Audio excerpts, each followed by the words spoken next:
That's a nice ring. That's a good coach, too. General Manager Bill Zito. Bill.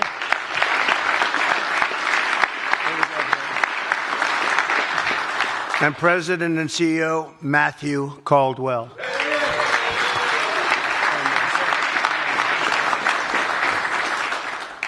We're also pleased to be joined by NHL Commissioner Gary Bettman. Where's Gary? Gary, come here, Gary.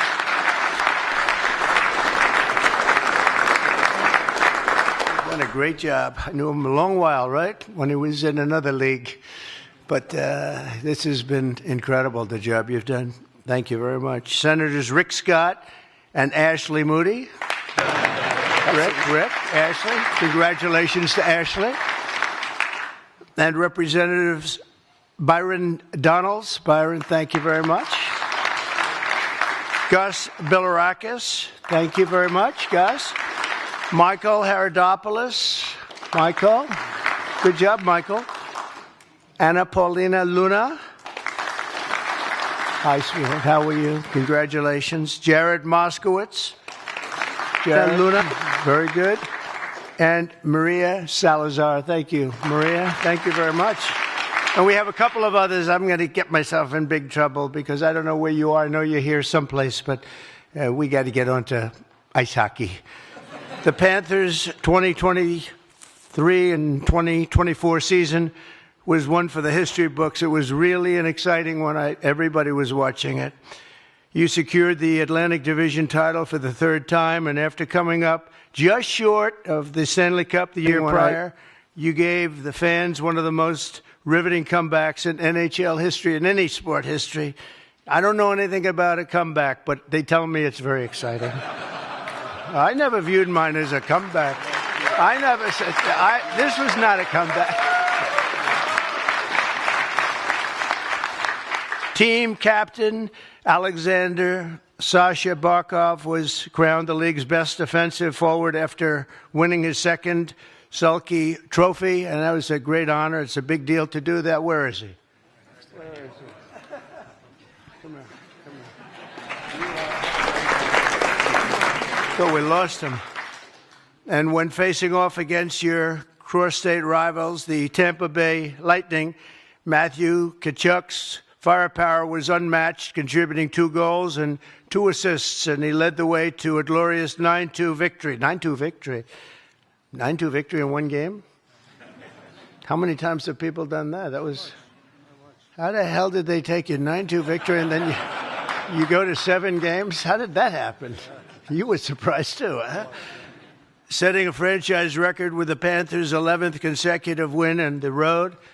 And then Anton Lundell also had a memorable season, racking up 35 points, with 13 goals and 22 assists. He won 55% of his faceoffs, setting an all-time career high while just 22 years old. And congratulations to Anton. Where is he?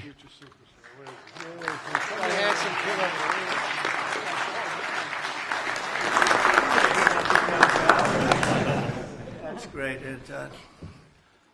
Don't worry, you'll get beat up in life a little bit. Your team's many successes were the result of incredible performances across the board, and I'm sure you agree that your coach deserves a lot of credit. He's a great coach.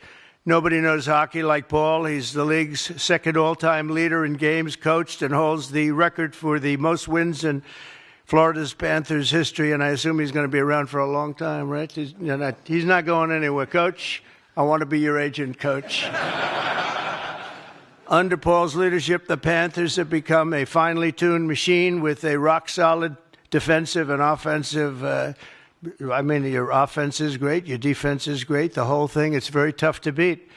And I will tell you, I looked at your current record. You're doing pretty well, right? Really You're nicely positioned. We're starting to roll now. Yeah, you know the expression, he's nicely positioned. I love all these ties. This is so cute, these people. Look at them. I walked in, I said, I think they like Trump. I like them. And you aren't just great protectors of the net. You're also known as the biggest brawlers on ice. Wow. I was with a man named Wayne Gretzky the other day. Do you know Wayne Gretzky? Did you ever hear of Wayne Gretzky? The great one? And he was telling me about a gentleman that protected him named Marty McSorley. Do you know that? You ever hear of him? I don't know if he was a good hockey player, but they say he was very tough. And Wayne was saying he was great as far as he was concerned. He had tough cookies. All of the team's hard work led up to big showdowns last June where you defeated the Edmonton Oilers in an unforgettable, and it was, 7-game series. The Panthers, as I said, started strong with a 3-0 lead. It was over. It was over. In fact, I didn't watch the next 2 games because I said, this is not going to be too exciting. And then I said, uh-oh, this is not good. Then I really said, uh-oh, right? He went to a Game 7, but the Oilers made impressive recoveries and really amazing, actually, the way they played, too. They evened the score and forced a decisive Game 7. The series was a battle from start to finish. It made it actually much more interesting. Goalie Sergei Bobrovsky, and he was incredible. Oh, I got to see him. Where is he?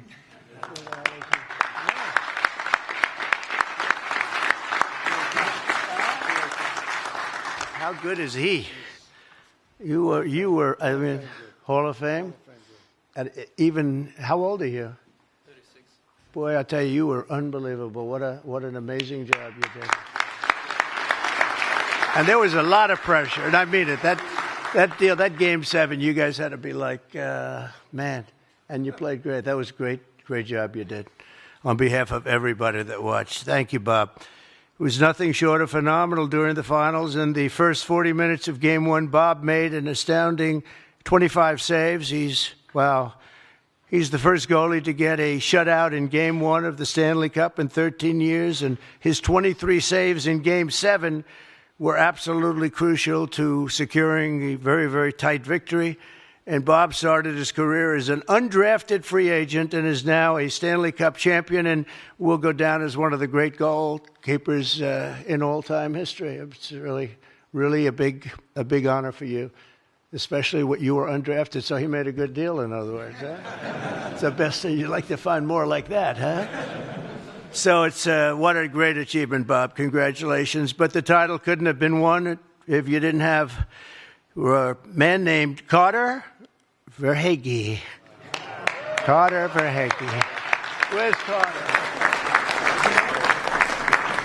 I can only pronounce that name because I heard it so many times during the service. I said a hair is right. I heard that name so much, Verhaeghe. Is scoring champion, and he's the scoring, and really the opening goal of that game was very important, wasn't it? That put you in a position where got you the butterflies out a little bit. Way to go. Congratulations. That's a great job. Everybody. Carter skillfully directed a shot past the Oilers goalie and gave the Panthers your first lead in the series since Game 3. And not to forget Sam Reinhart, who had a legendary shot in Game 7. That certainly was a legendary shot, one that's not going to be forgotten. After securing the puck from Carter, Sam carried it down the ice and flicked a wrist shot, very much like I would do it if I played, right past the Oilers goalie, beating him and beat him on the glove side. Where are you?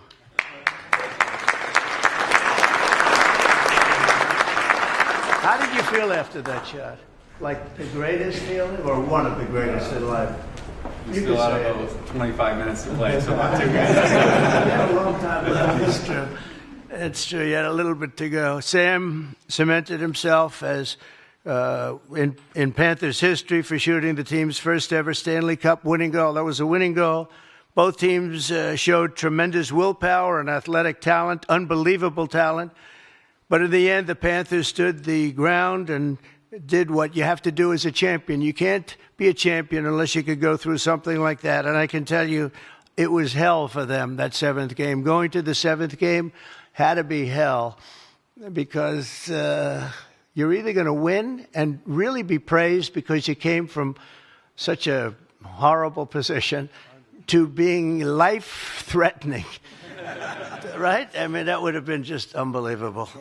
We've seen them. We've seen it happen. It happens a lot, actually. But you didn't let it happen to you. It's an incredible achievement. And I just want to tell you, you fought for every last point, and it was just something I watched, Mr. Commissioner. I was watching that sucker for maybe the wrong reasons because of that guy. And I was hooked, too, because you fell in love with that team, the guts and the courage they had. You really started to really like them. They're great people, and now I see them. And, in fact, I like them so much, I said, we'll get rid of the fake news media very soon, and we're going to go to the Oval Office, and we're going to take some pictures in the Oval Office. Normally, we don't do that, but we're going to do it for this team and for you. And we'll take, unless you don't want to go, you can go home a little bit early.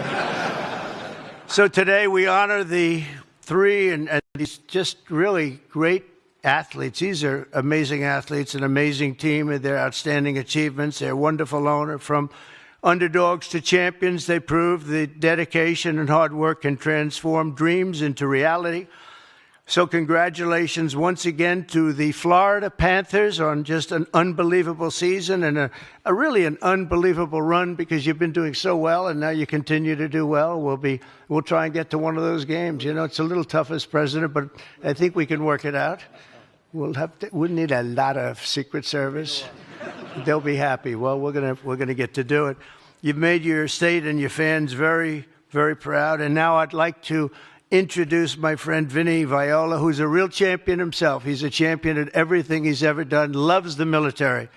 First thing he did, I see him, he said, you got to do this with the Army. You got to move them here. You got to move them. He's given me all the instructions. You love the military. I would have liked him, we should have had you in Afghanistan instead of the characters we had. Would have turned out a little bit different, huh? Come here. Congratulations. Congratulations. Great.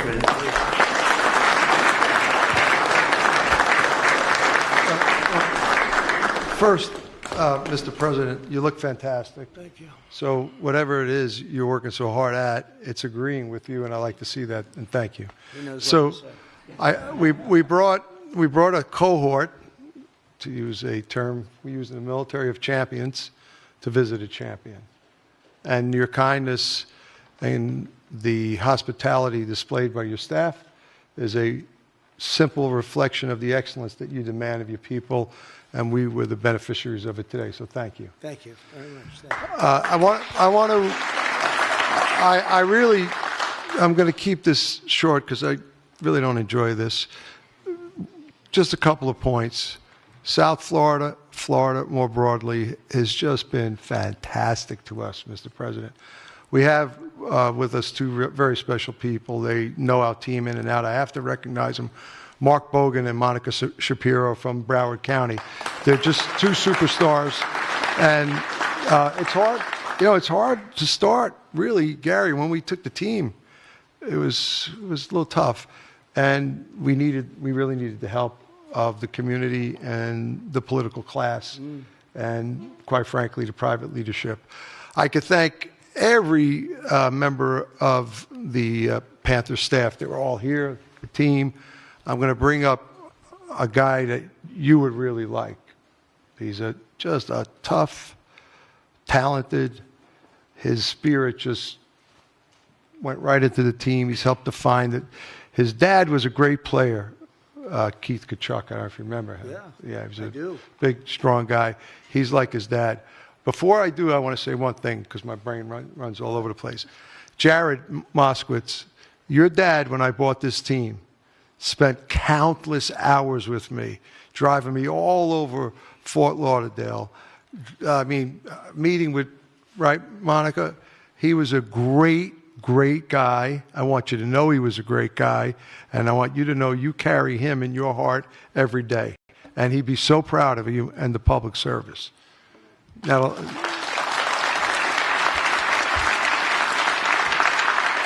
Mr. President, I'm going to ask Matthew Tkachuk come up. We got a few things for you. I really hope you like them, especially is it up there? We framed, you're the only, listen, we had to go 45 and 47, right? And so Wow, thank you. I thought you'd like that. But instead of a Ranger tab, because we designed this like the Ranger Battalion, your tab says POTUS. See above the Florida? See that, Rick? That's pretty cool, right? All right, Matthew, come on up here. You're going to talk to the president about your team.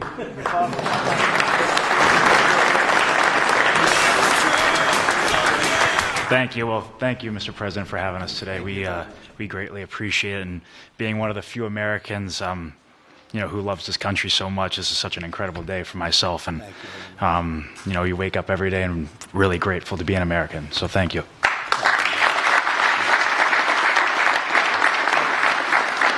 But yeah, this team and this group of guys is super special, and everybody sees what we do on the ice. But I've built bonds with these guys that'll.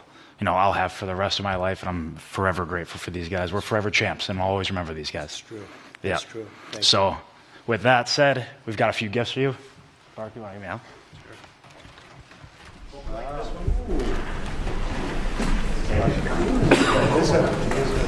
This is a trick. They say it's really heavy. This is a trick.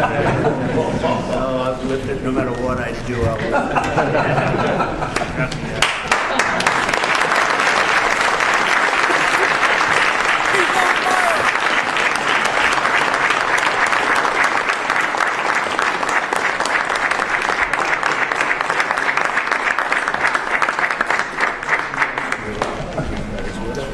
Do I get that too? Do I get that?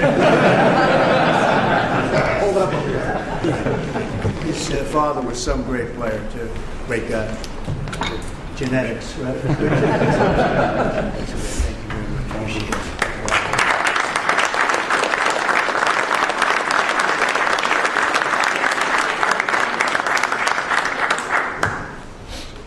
Follow you. You're the Okay, let's go. We're going to the Oval Office.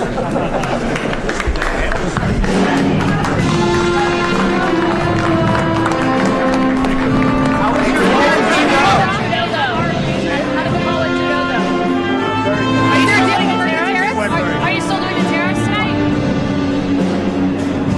Watch. You said the college went very good.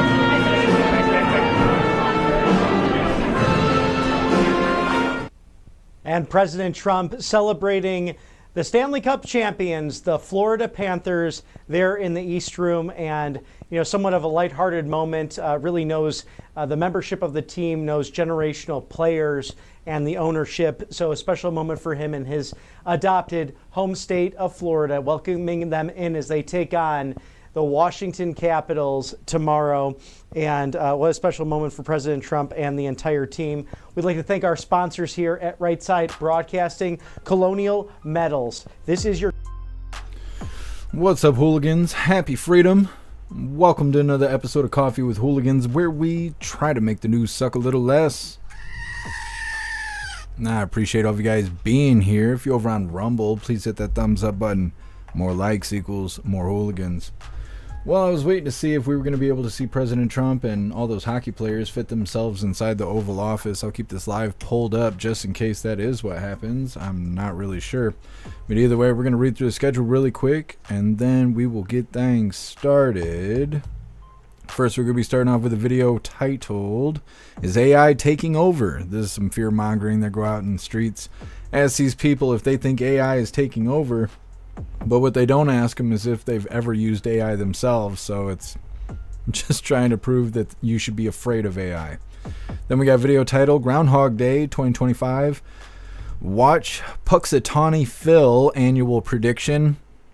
Phil's a bastard. I'm going to say that, okay? This year, Phil is a bastard. He said 6 more weeks of winter. Not impressed with that, but we're going to see his big woodchuck booty on the screen because he's a cute little feller there. Then we got a follow-up video titled Army Official Asked if Army is making any changes to helicopter training inside of DC airspace. Like I said, this is a follow-up because of the plane crash that happened in DC. So, they're going to give us bullshit, but either way, it's our follow-up. Then we got another follow-up titled Vance visiting East Palestine, Ohio, 2 years after the train derailment. Going out there and meeting the families and stuff, and those people still need help. So they're hoping that J.D. Vance will actually do something or, talk with President Trump and get something done to help those people out in East Palestine, Ohio.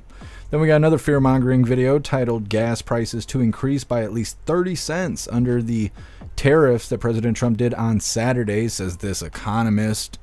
Just like I said, fear-mongering and stuff. Out of everything that we import, I'm not really worried about gas. President Trump is drill, baby, drill, so I'm hoping that that's going to kind of keep prices low for us. Now, I don't know about anything else, right? Anything else that's imported should probably get away from that and find an American distributor.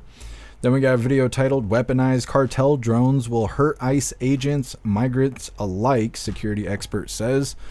I mean, it was only a matter of time before the cartel figured out where drones are, or what they are, so now we got even more drone problems than we already had.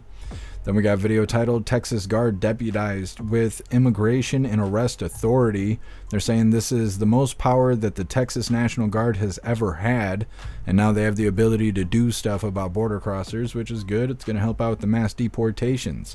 Then we got a video titled President Trump signs an executive order creating a sovereign wealth fund for the United States of America. Now, I don't really know what that is, but either way, he signed that earlier today. Also, we got a video of President Trump speaking about the USAID, or however you need to say that, because they closed that down today. I believe it was today when it happened, if it wasn't last night. And we got a couple of videos on it. First one is his opinion on it. Then we got a video titled President Trump and Elon Musk agree to shut down USAID, the department. Again, I don't know if I'm saying that correctly, but either way, that department's been shut down. Then we got some people crying outside. Representative Jamie Ratsackskin blasts Elon Musk outside the USAID headquarters. There was a little protest going on. I don't think it's going on anymore. I know there's people protesting in Los Angeles because of border crossers, but they're a bunch of idiots, and that has nothing to do with this. Then the last little bit of the news is titled See How Much Doge Has Saved Us So Far. We're going to check out the Doge clock there and see what it is. We've been monitoring it a couple times a week since President Trump's inauguration. Then, of course, we'll get into the fun stuff. First video is titled It's Just a Joke, Canada. People being mean to Canada right now. And then our official funny video of the day is titled Psych. With that being said, we're going to go ahead and get into things because we already started with President Trump live. I do have Right Side Broadcasting up still. It doesn't look like they're moving cameras over to the Oval Office, but if they do, we'll go ahead and put that on the screen. But until then, we're going to get started with things. This first video, once again, is titled Is AI Taking Over? So let me go ahead and get this pulled up really quick. I'll show you all the people that have been taught to be afraid of AI. Now, before we get into this, I want to remind you hooligans really quick. We have these MAGA hooligan t-shirts, and this design was created by Alistair, and Alistair is a badass in just about everything he does, so I will be posting his link in the chat for you hooligans to have the opportunity to be able to hire him for your creative needs, because if you think it, he can create it. Now, this design does come in shirts for men, shirts for women, tank tops for men, tank tops for women, pullover hoodies, zipper hoodies, coffee mugs, stickers, dog tags, and I even made cooking aprons out of this design. So I will be also posting the link for the merch store in all of the chats while we're watching this first video.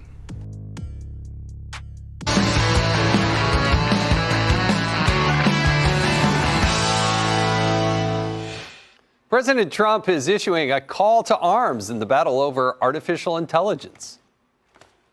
The release of DeepSeek AI from a Chinese company should be a wake-up call for our industries that we need to be laser-focused on competing to win. China's new AI program, DeepSeek, is cheaper and more efficient than many of the U.S. models, and now it's the most popular app in the Apple Store. But do people know the risk it poses? And are they worried about the rise of AI? We hit the streets to find out in this week's Talk of the Town.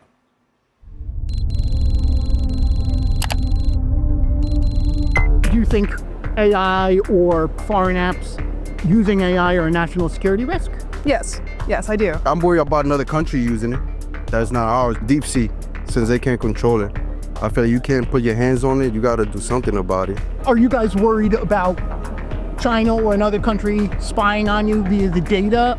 Potentially, yes. Yes, definitely. Yeah. Some sort of regulation needs to be put in place. And I think that goes for all AI, not just foreign intelligence. In a couple of years, it could even be like a AI war, a cyber war that we wouldn't even know about. Maybe not like robots like in Terminator, but I think that it will replace a lot of jobs. There are concerns, yeah, but there are also benefits. There are some good sides to it with medical research. And looking into cures for certain things. AI also taking over jobs. It's really a scary moment. I'm a college student, so to me, like AI and ChatGPT is like really good. And I'm not saying I cheat all the time, but it's really helpful. All right, Nicole, when you're not cleaning the chicken coop, right. So they asked all those people, are you scared of AI? What do you think should happen with AI? Is it taking over? Is it going to do bad things to you while you sleep? They're all afraid. But none of them have been asked, have you ever used AI? You ever tried to do the thing? No, probably not. It was probably more beneficial for their content to just have random interviewees who don't know anything about AI and then talk about how scared they are of it, because they're always trying to demonize AI to us. AI is not even that damn useful. So I don't know, the things that they say are silly, and I thought that would be a nice warm way to start the live here.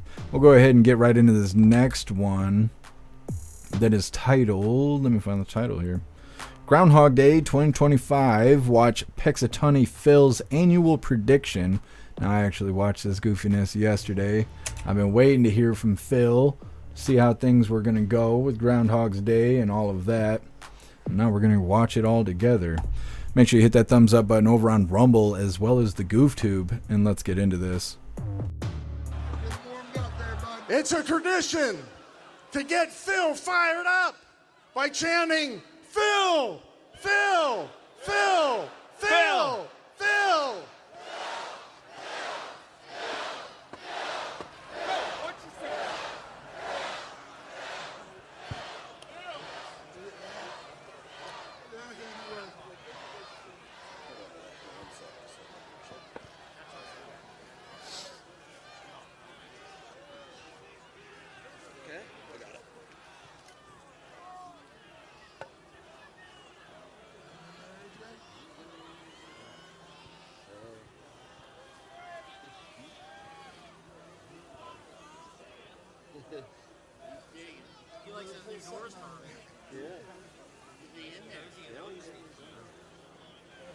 Hey, buddy, there's a floor in there now. He's in there deep.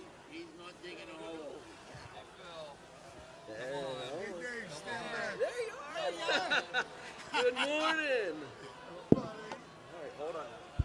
Let's get you covered. I'm so covered in hay. We got everything. Get the reveal age. It's Punxsutawney Phil!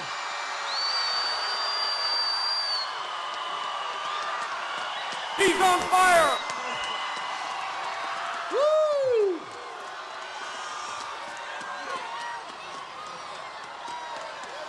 Nice job, Phil. Awesome.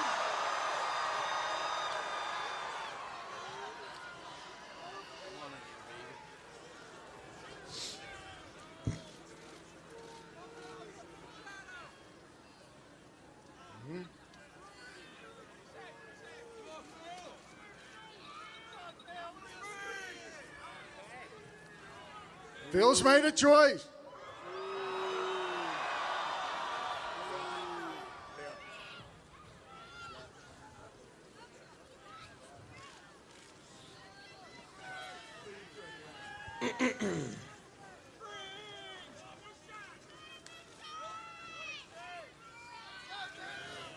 Hear ye, hear ye, hear ye. Now on this February 2nd, Punxsutawney Phil, the seer of seers, the prognosticator of all prognosticators, was awakened from his wintry nap at dawn on Gobbler's Knob. Phil looked to the skies and then, speaking in groundhogese, directed the president to the proper scroll, which reads, "What a way to start a Sunday fun day. You always said you'd make it here one day. To this place, barely big enough to contain ya. To this sweet Punxsutawney, Pennsylvania.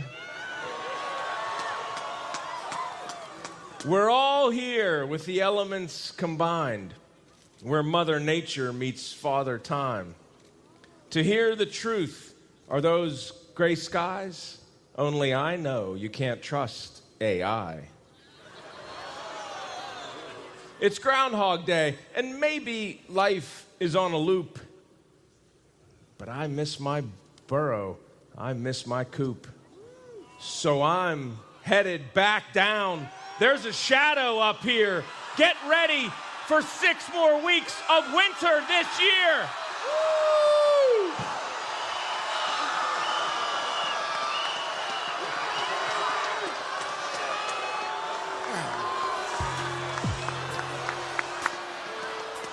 Woo! Now, like I said, damn it, Phil. Damn it. 6 more weeks of winter. So Phil's a good little groundhog there. I don't know a whole lot about groundhogs, so I actually did some Googling yesterday because I couldn't figure out why they're even called groundhogs. And it says that groundhogs are called groundhogs due to their habit of digging extensive burrows in the ground. The name groundhog reflects their lifestyle and habitat, as they would spend a significant amount of time underground. Additionally, the term woodchuck is often used interchangeably with groundhog, although the name woodchuck does not relate to wood or origins of Native American names such as the Woo-Chock or Woo-Jack, and possibly Ochek. With the name for fishers, the term whistle pig is another common nickname derived from the high-pitched whistling sound groundhogs make when they feel threatened. Now, I did not know a woodchuck, a groundhog, and a whistle pig were all the same damn thing. Had no idea. Found that out yesterday and thought I'd share that with you guys. Because why not? Big Fat Phil, he was doing the thing. You see how many people were there? He's a good groundhog. Cat Daniels, he'd have been on the perimeter. He'd have been trying to figure out if there's any commies out there. He wouldn't have liked being around 2,000 people like that. Either way, next up we have a follow-up video titled Army Official Asked if Army is making any changes to helicopter training inside of DC airspace. Now this is a follow-up because this is coming after the plane crash that happened in DC where the plane ran right into the helicopter or whatever happened, depending on what video you watch, really. But either way, that's coming up next. But first, we're going to read through the chat, see what you hooligans think about Phil, 6 more weeks of winter, as well as everybody being afraid of AI. Russell, how much wood can a woodchuck chuck? I don't know, Russell. I just told you I'm not an expert on the situation. I didn't realize he was a whistle pig until yesterday. It sounds dirty. Like it's your pet name. Like you're something you call your lover. What's a whistle pig? Mm-hmm. You will. Happy freedom to you.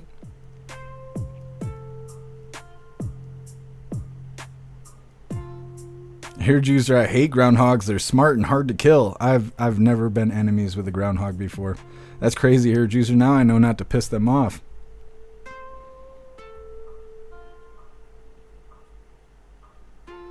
You will. Let's cook that fucker. I'm hungry. Do people eat groundhogs? It don't look like it'd be good to eat. What's up, guess? Happy freedom to you. Zero AI is stupid. It can't spell or make fingers. Right. It's useful in certain ways, but it's not out to get us yet. It's got to get a lot smarter than what it is now. Russell, I'm looking into trading my Jeep Renegade and buying a Jeep Gladiator. What makes you want to get a Gladiator over the Renegade?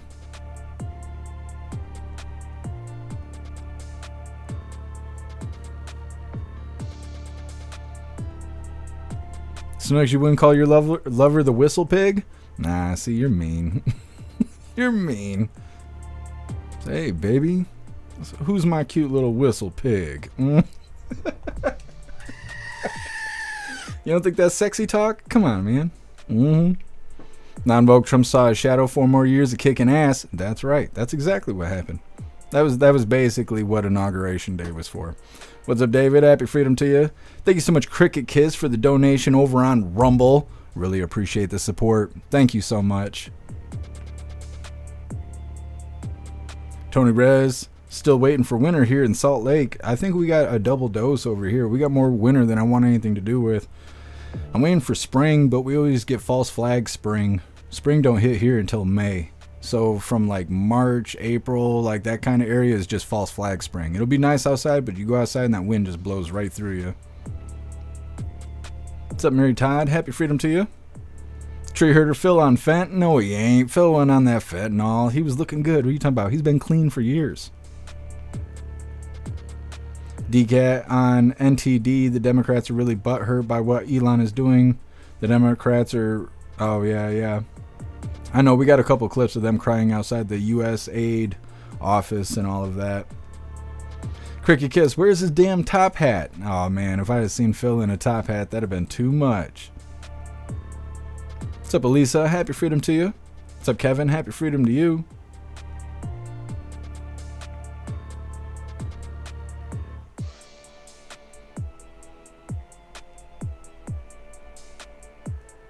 Rappy, I don't know about that. It's like springtime here today. Maybe Phil could be wrong. Could be. There's people in Arizona that are like all bent out of shape about Phil. They got some tortoise over there, and I can't remember his name, but the whole article I read about their tortoise in Arizona that'll predict if they have winter or not, they spent the entire article shitting on Phil and Pennsylvania or wherever it is. So I was like, I don't know. I don't really believe in making your castle higher by knocking down somebody else's, but yeah. Russell, you need a truck. Oh yeah, I guess I didn't even think about that. I made pretty well. I may not have had my hands directly on the shifter for that Jeep that you're going to purchase, but the line that I worked on made every shifter for that vehicle no matter where it's sold. From what I understand, it's a good Jeep. 10 man, happy freedom to you. 74 today, motorcycles everywhere. That's badass. It's only 32 here or something like that. No ads, 70 in Atlanta right now. I'm glad you guys got some good weather. I think everybody's tired of the snow. Even Florida got snow. What's up, Torp God? Happy freedom to you. What's up, Lisa? Happy freedom. What's up, XB? Lisa, I work at a golf course in Virginia, and I wore shorts and a t-shirt today. That's awesome. Yeah, I still got like 4 months before I'll be able to put shorts on. Glad you guys are enjoying that nice weather for me. What's up, John Smith? Happy freedom to you. George W. Bush killed the last Phil? Nuh-uh. Is that a South Park episode? Because that's what it sounds like. I think I'm about to find something else out. Google's going to show me something graphic.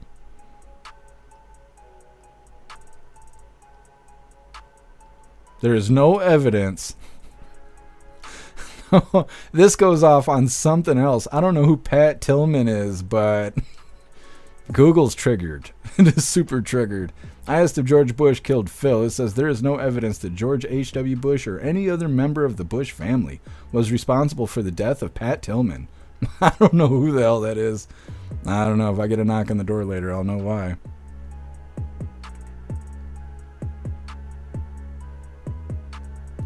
Snooks. Oh man, I'm sorry to hear that. I hate taking the car to the shop. Mine needs to go to the shop, but I just don't have any money, so I can't take it to the shop. It's like not only is it screaming and howling still, but now the brakes don't work right, and I don't know why, but oh well. Kevin, did you get the warning about the ice storm heading your way? No, Kevin. I think the notification's still on my phone. I'll check it after the live, but thank you for letting me know, Kevin.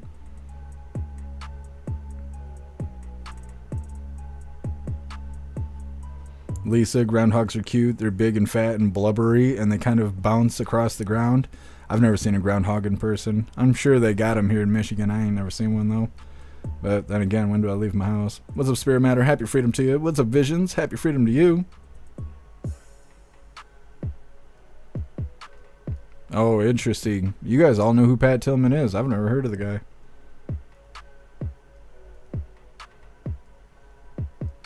Garrett Rogers Gardell, the something commissioner, said they're going to move forward with DEI. I said, go ahead, wait till Trump comes for you. Yeah, Garrett. Well, yeah, they're not. Well, I think it's a federal thing. I think anything less than federal, it doesn't. It's not that it doesn't matter, but I don't think President Trump can do anything about the DEI. But I don't know. I could be wrong on that.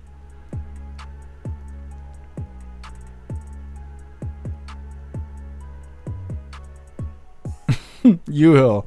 My friend got his hair cut today. He got a mullet. He's asking me if it looks okay. What do I say? Well, does he drink beer and shoot guns? Because if not, it's not that cool. It's not that cool. You got to drink beer and shoot guns, and I would never tell somebody to do that together, but people with mullets do. Okay? So that's the only way it looks badass. Otherwise, I don't know. Astrohammer, look how awesome that is. We need to get a MyPillow code. I don't know what it takes to get one, but we should have one by now. I'm just saying. We need somebody to reach out to Mike Lindell and tell him, hey, we need a MyPillow code. All right, hooligans, we're going to go ahead and move forward. This next one, like I said, is a follow-up video. It's titled, Army Official Asked If Army is Making Any Changes to Helicopter Training Inside of D.C. Airspace, obviously because the plane ran right into the helicopter in D.C. last week, so, people got questions.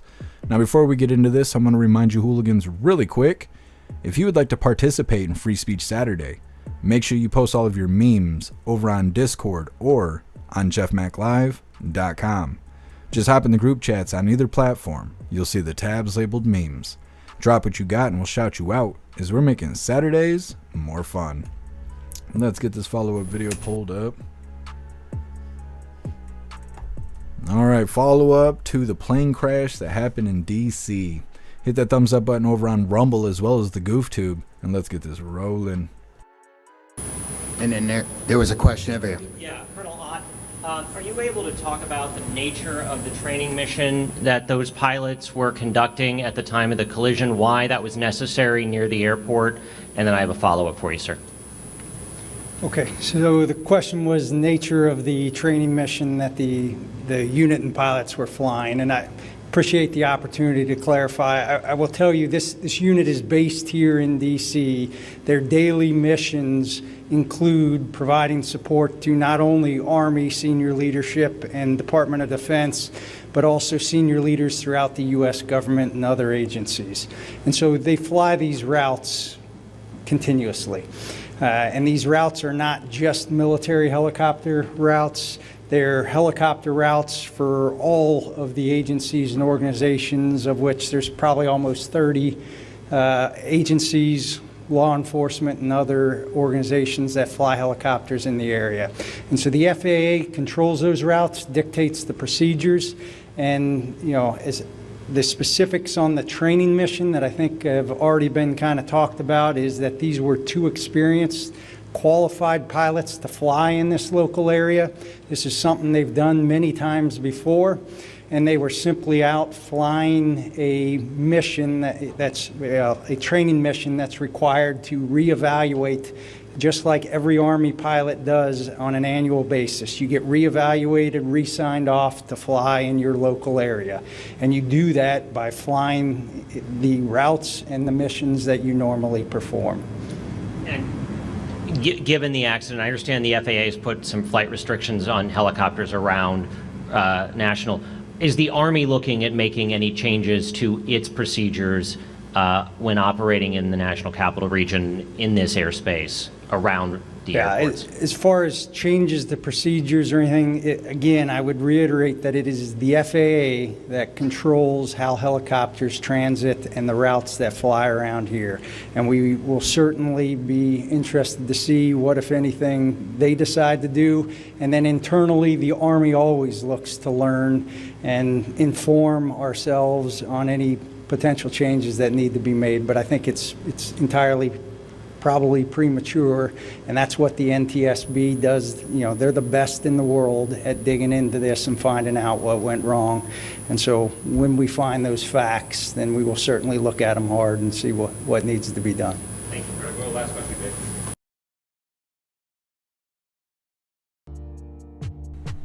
All right, so that's a follow-up video from the plane crash that happened in DC last week. Haven't heard anything about the black boxes. They retrieved them, and then that's what came next was that little presser there. No questions really answered, just lots of speculation going on. That's nice. That's nice. Anyways, we got another follow-up video coming up next. It's titled Vance Visiting East Palestine, Ohio, 2 years after the train derailment.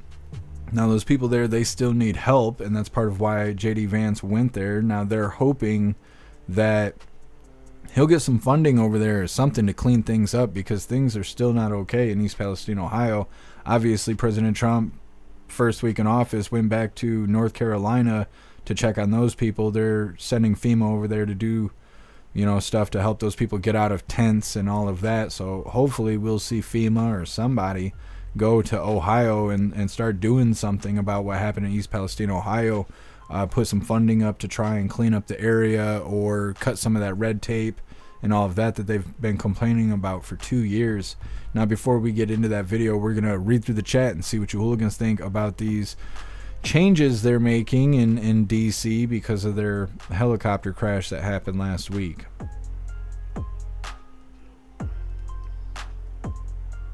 Russell, there's constant training? Yeah, I'm sure there is. I don't know. I think if there was anything bad or anything that people should worry about, they wouldn't even tell us. They wouldn't tell us. They'd say, oh, it was dark out. It was dark out. That's why they crashed. And Americans are like, oh, yeah, I could understand that. I can't see when it's dark. And that's it. And they just call it a day. That's how it goes.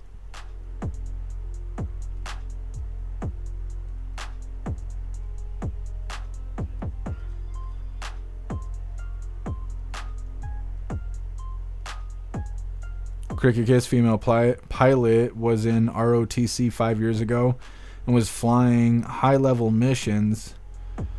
They pulled her social LGBT DEI. Well, what's really interesting is I heard that they were saying that there was some name of who was flying the plane, and the woman, I don't know if they mislabeled somebody, but the woman that supposedly died in the plane was coming forth and trying to do interviews and stuff, and was like, I didn't die in a plane crash. This is bullshit.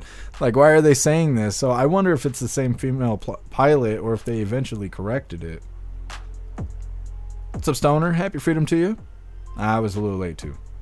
And we started with President Trump abruptly. I wish they would tell us when President Trump's going to be live. It sucks. Even his schedule, they have this presidential public schedule something or other that looks like this. Yeah, let's get full screen here. Hold on, let's take this label off. Bam, there we go. Anyways, this is President Trump's schedule here for the day. But they haven't been adding anything to the schedule until after it already starts. That's how the whole day has been. It used to just be this. When I woke up today, this was it. The White House has not yet sent the official schedule, and every time I checked it, that's all it would say, and it would just update the time. And eventually, stuff started happening, but nobody knows when it's going to happen, and that is very frustrating. Mary Todd, that doesn't seem secure. Let the FAA decide. My ass. Yeah, well, they're going to have to tighten up. I think there was a plane crash in Canada, and it's got people all riled up, even though we don't control Canada's planes and they don't control ours. It's still got normies riled up because they don't understand border lines or something. So they think a Canadian plane crash is connected to the 2 plane crashes that happened here last week. And that's got normies scared. Just wait till the normies find out they got AI in the planes. Oh, that'll be too much. They'll be buying all the toilet paper. What's up, Pro Gun? Happy freedom to you. You guys seen Kanye West? He's been going off on X for 2 days now. Every 10 minutes he posts. They went to the Grammys last night. He had his girlfriend standing there butt naked in front of everybody. Can't show you that on the live. This is just verbal news here. Can't show you that, but they're strange. I will say that. They're very strange. What's up, Gizzard? Happy freedom to you. Visions. She was a Biden aide and she had pronouns used. It's no good. I'm worrying about pronouns instead of how to fly a helicopter. What's up, Hooligans Island? Happy freedom to you.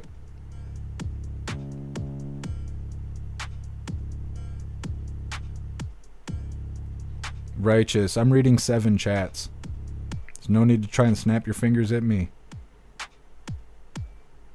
What's up, Kyle? Happy freedom to you.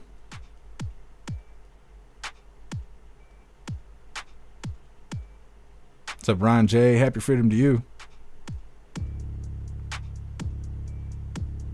Appreciate you, Mike.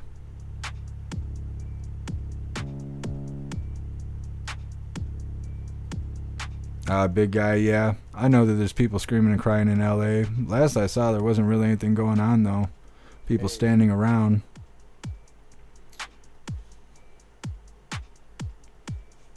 Oh, this ain't even a live feed anymore. Yeah, I don't know. Usually things don't happen until it gets dark outside.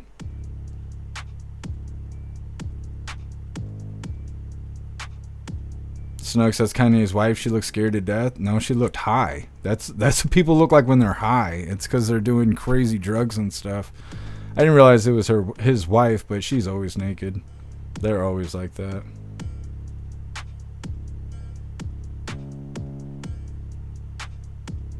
Russ, I'm gonna start walking around naked. It seems like a good idea. Not me. It only leaves one place left to hold your pistol, and I'm not holding it there, so I gotta have clothes on.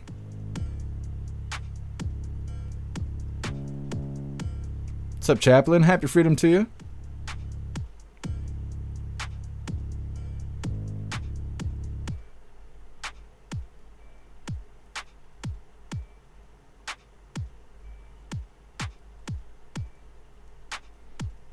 Philip, they're rounding themselves up for ice. Yeah, they're just crying. I'll find a live on it in a little bit, check up on them, but generally stuff doesn't really start kicking off until nighttime. Snooks, show us that pistol. I can't show a pistol on the live, Snooks. I cannot hold up a firearm on the live. It is strictly against community guidelines on Twitch and on YouTube. Matthew, she looked mentally high. Well, they're a bunch of weirdos. Kanye and his wife, they're weird. He's always, you know, being a weirdo. He's a big weirdo, covering his face, the weird clothes he wears, the way he behaves, the things he says, his titanium teeth he put in his head. It's not even like, it's like a tooth. It's like he had a bridge put in. And then she's always naked. She's like completely naked all the time, and he's just like parading her around. I don't know. They're a bunch of weirdos. I know that. Anyways, we'll go ahead and move forward here. Let's see where we're at. Oh, yes. This is another follow-up video. It's titled Vance Visiting East Palestine, Ohio, 2 years after the train derailment. Finally, these people in East Palestine might be getting some help. Pete Buttigieg was there 2 weeks, 2 months after they had the train derailment, and he pretended to drink the water, and he was like, you guys are fine, and then left him behind. Either way, let's get into this follow-up, but make sure you hit that like button over on Rumble, as well as over on GoofTube. Later on today, Vice President J.D. Vance will lead up a group of lawmakers to East Palestine, Ohio, exactly 2 years after a toxic train derailment scarred that town for years and really generations to come, if you think about it. The vice president will be joined by Ohio Governor Mike DeWine, Republican Senators Bernie Moreno and John Husted, and new EPA Administrator Lee Zeldin. News Nation's Rich McHugh has been covering this since the beginning. He is back in East Palestine this morning. Rich, you have spent so much time there. How do you think recovery is going 2 years later? Hey, good morning, Marky. Well, I think it's a mixed bag here. You talk to some residents, they're moving forward, and they want to put this all behind them. But many residents that we speak to are really struggling, suffering with health issues. They're afraid to go back in their homes. So it's really split, as one resident just told me. It's been 2 years since this derailment, just over my shoulder, and then officials decided to burn 116 gallons of toxic vinyl chloride that really forever changed this town. Vinyl chloride is still being detected here. Residents have been sick with rashes, upper respiratory issues.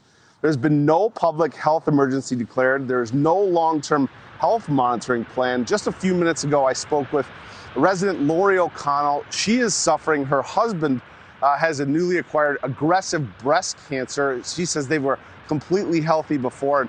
I asked, do you have a message for Vice President Vance, who has been here as the Ohio Senator before? Here's what she had to say. He needs to remember when he came here before he was Vice President and realize that these people still need help. We still need health care monitoring. There are people who still want to be removed from this area, and they can't do it. They can't do it. Their hands are tied. Now, independent testing found dioxins, which are incredibly toxic compounds in her home and in her soil. And she says she's one of those who's afraid to actually be in her home. She says she feels it's making her sick. Marky. And Rich, we do know that J.D. Vance will be there today. In fact, his hometown is just a few hours southwest of East Palestine.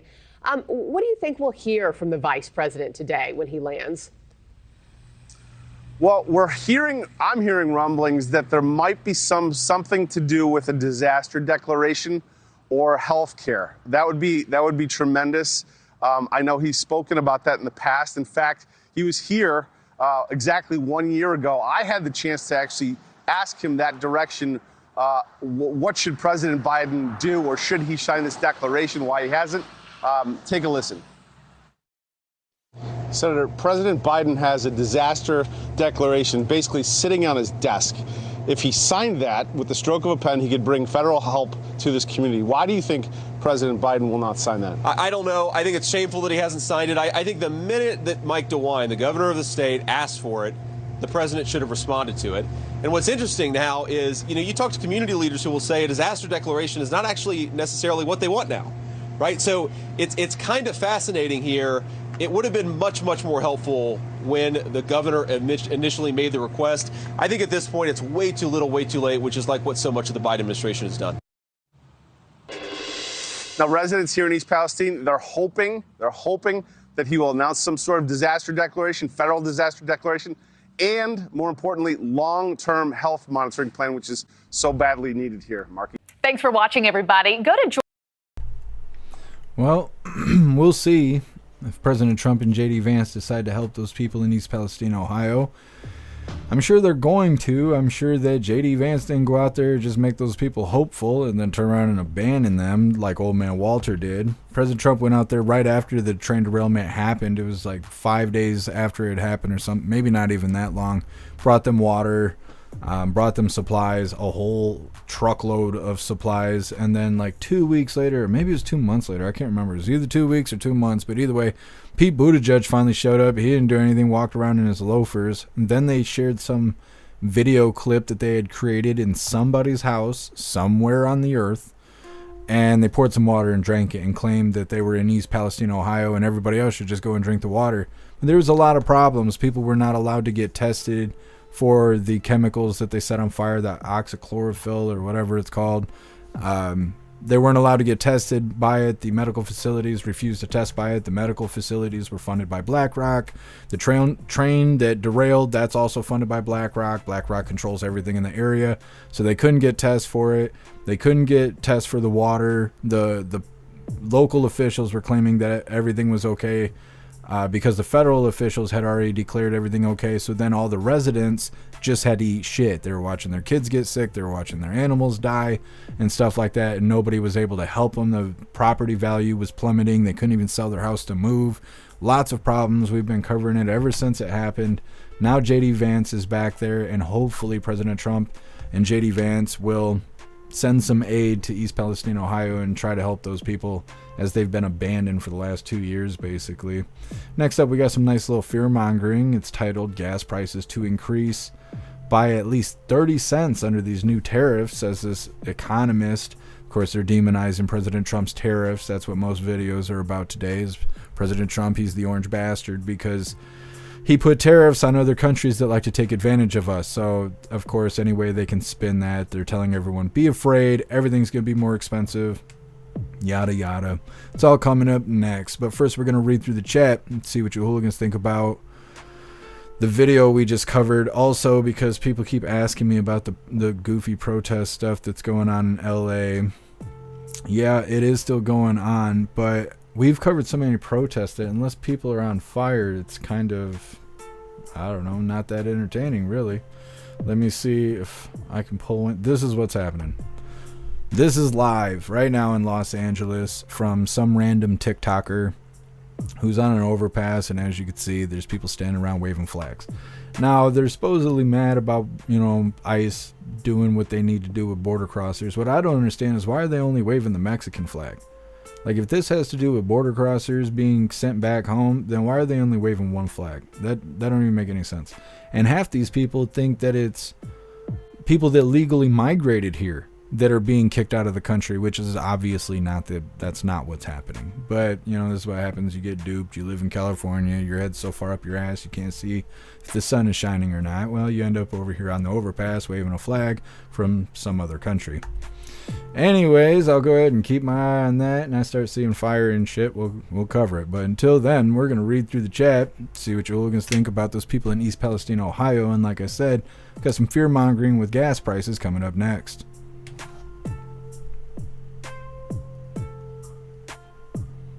Tin Man, I like my womans to have real titties. I love that. Tin Man, I want that on a t-shirt. Yes, I agree with that. I'm Jeff Mack, and I approve of this message. Russell, BlackRock is bad. Okay. Yep, you're right. I haven't heard about him in a while. All that BlackRock talk kind of died down. I think people forgot about BlackRock.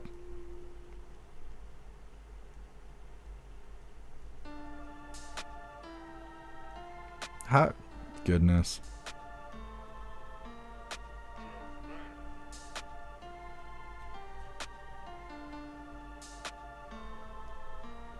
Zero, I hope JD Vance announces both for all of them. Yeah.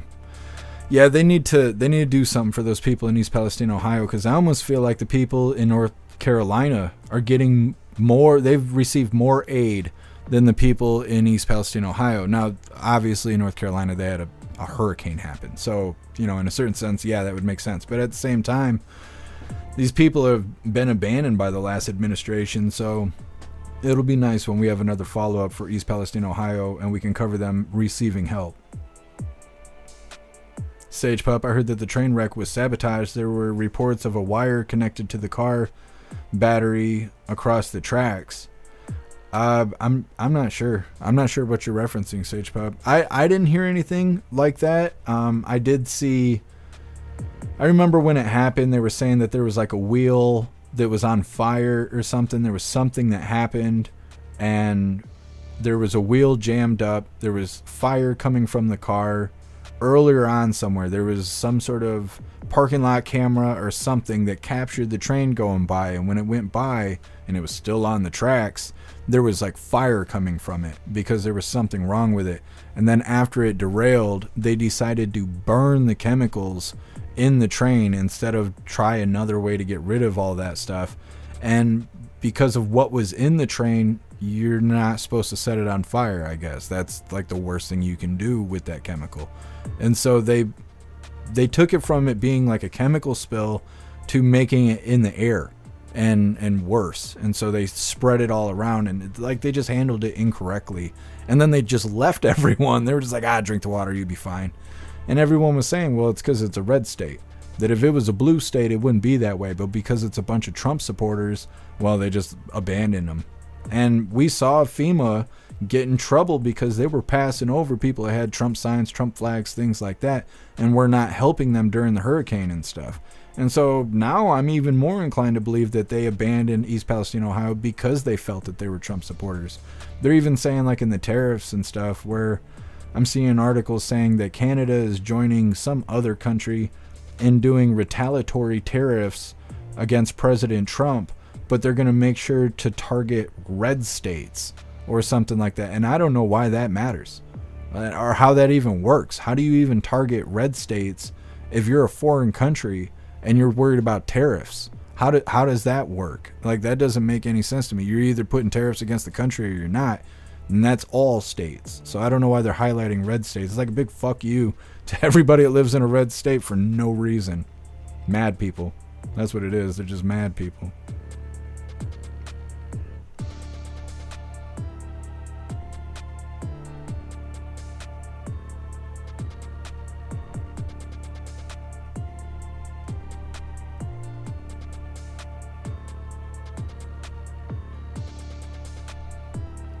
Glad to hear it. Got some. Cobalt, didn't the army blow up the train car? I don't know if it was the army, but they did send in somebody in there to set all that crap on fire. And then later on was like, we shouldn't have did that. Appeal to having the press secretaries on? Hold on, let me see. I am so sick of trying to chase the White House. I wish they would put out a proper schedule. The White House is not live. It was live with the Stanley Cup people that we covered. What about Right Side Broadcasting? They are not live either. There is no press. The press sec's not live. At least not in the usual locations.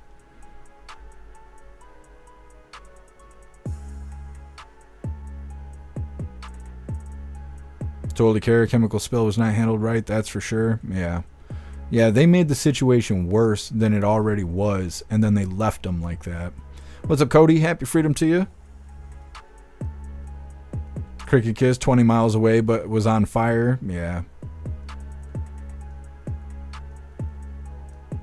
Sage Pub, Black Rocks changed its name once they started getting sued. Do you know what they're calling themselves now? It makes sense that they do that, but that's what the Democrats do with everything. They do a label change after people stop caring about whatever their cause is. I'm waiting to see what they're going to call BLM next. Because anytime BLM comes out, people don't care anymore. Like, not at all. There used to be diehards for BLM, but now there's not. And so I feel like they're going to end up rebranding somehow. They're the pro-Hamas protesters now, but obviously that's not as catchy as BLM. They'll rework it somehow. What's up, Whistler's wife? Happy freedom to you. What's up, Real James?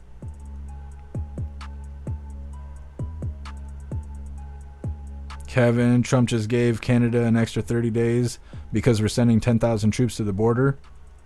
Interesting, because I actually heard that about Mexico.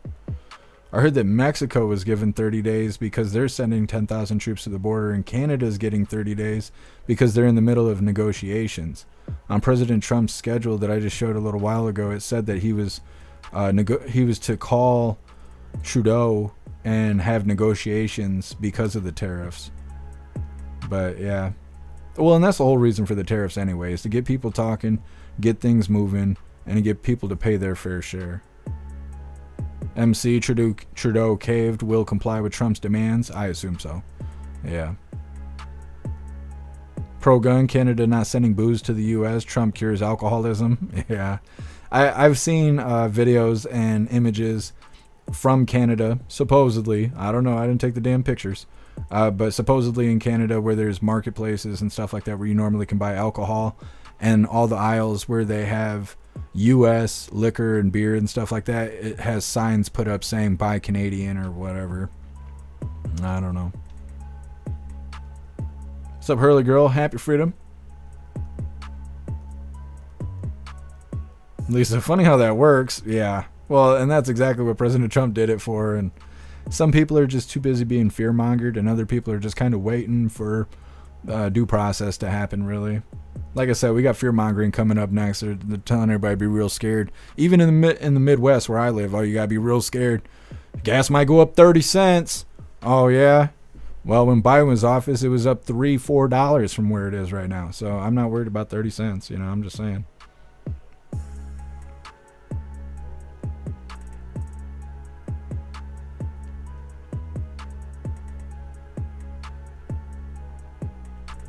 Hey, thanks for being here, big guy. And be safe out there. What's up, WM? Happy freedom.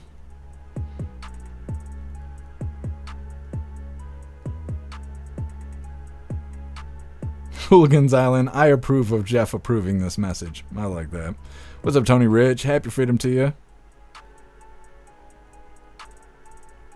What's up, Skulls? Happy freedom to you.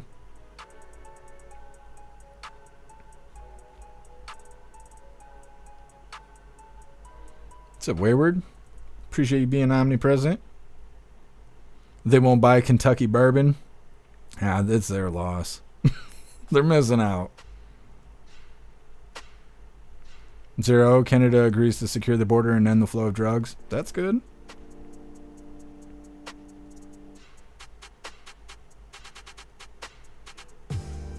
Jay Spray, happy freedom to you. Whatever will I do without Canadian Mist? That's what I drink when I go to the Brown Bear. Canadian Mist and Coke. Now I'm going to get a bunch of shit because I just said that. Oh, well. That's what I get for being honest. What's up, Appeal to Evan? Happy freedom. No worries. No worries.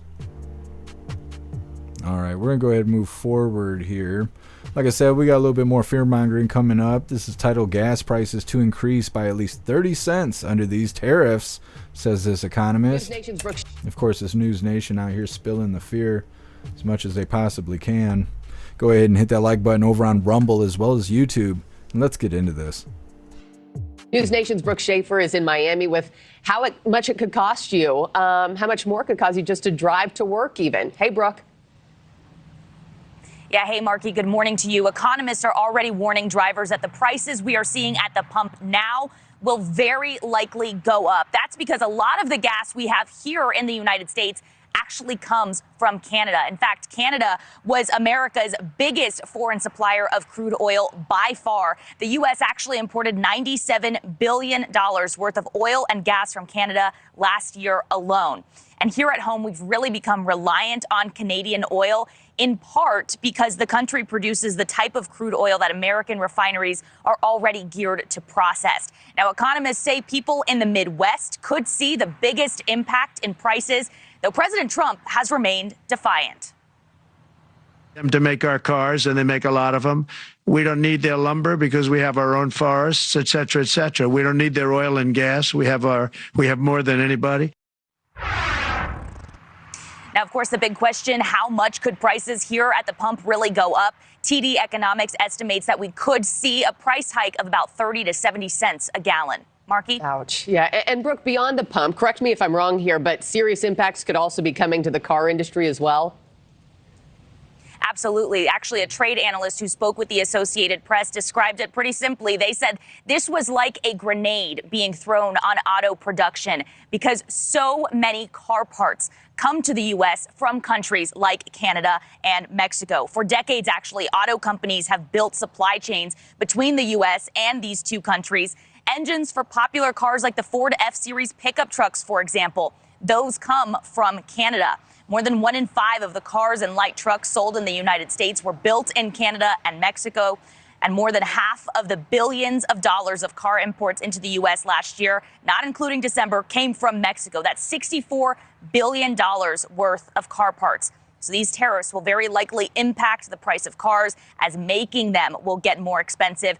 And importers are very likely to pass most, if not all, of this cost increase onto car buyers, meaning it could cost you around $3,000 more to buy a car very soon, at a time when the average car price is already around $50,000. Marky? We will brace for impact. All right, Brooke Schaefer, thank you so much. Live from Miami this morning. May, could, might. That's what they said through the entire video. It may do this. It could do this. It might be like this. Oh, yeah. It may, could, might. It may, could, might. Oh, these people are so stupid. Talking about gas. Oh, gas is going to get expensive. Oh, we imported all these carports and all this stuff. Vehicles are going to be more expensive. What do you mean? They were going to force us to buy electric vehicles not even a year ago. Like, what are you talking about? It's not going to be more expensive than that. The whole point of the tariffs is to get those manufacturing plants to come here and do that here in America. So then we don't need to import it. So, that's a good thing. We're going to drill our own oil, provide our own gas. That's a good thing. But they don't want to talk about it like that. No. Gas might go up 30 cents. They said gas might go up 30 cents, and that's the highest since President Trump's been in office. Oh, yeah. Yeah, it's not the highest of shit in the last 4 years. Gas is cheap as shit right now. Even if it went up 30 cents, it'd still be $3-4 less than it was just a year ago. So, what are they even saying? Nothing. Out there fear-mongering to the normies. That's what's happening. So when you go outside and you hear these people bitching about President Trump and how gas might go up 30 cents, well, then you'll know. You'll know why. It's because News Nation right there out there spinning that fear. Next up, weaponized cartel drones will hurt ICE agents and border crossers alike, says a security expert. Now, it was only a matter of time before the cartel figured out what drones were and started weaponizing them. It's really interesting because there's a lot of people who are not satisfied with President Trump and Caroline Leavitt's response to the drones, saying that the people who had drones, well, they were allowed to have them, and that's that. People were not satisfied with that at all. So the cartel's got drones. Maybe we'll have follow-up with cartel drone videos. But either way, that's what's coming up next. First, we're going to read through the chat, see what your hooligans think about this fear-mongering.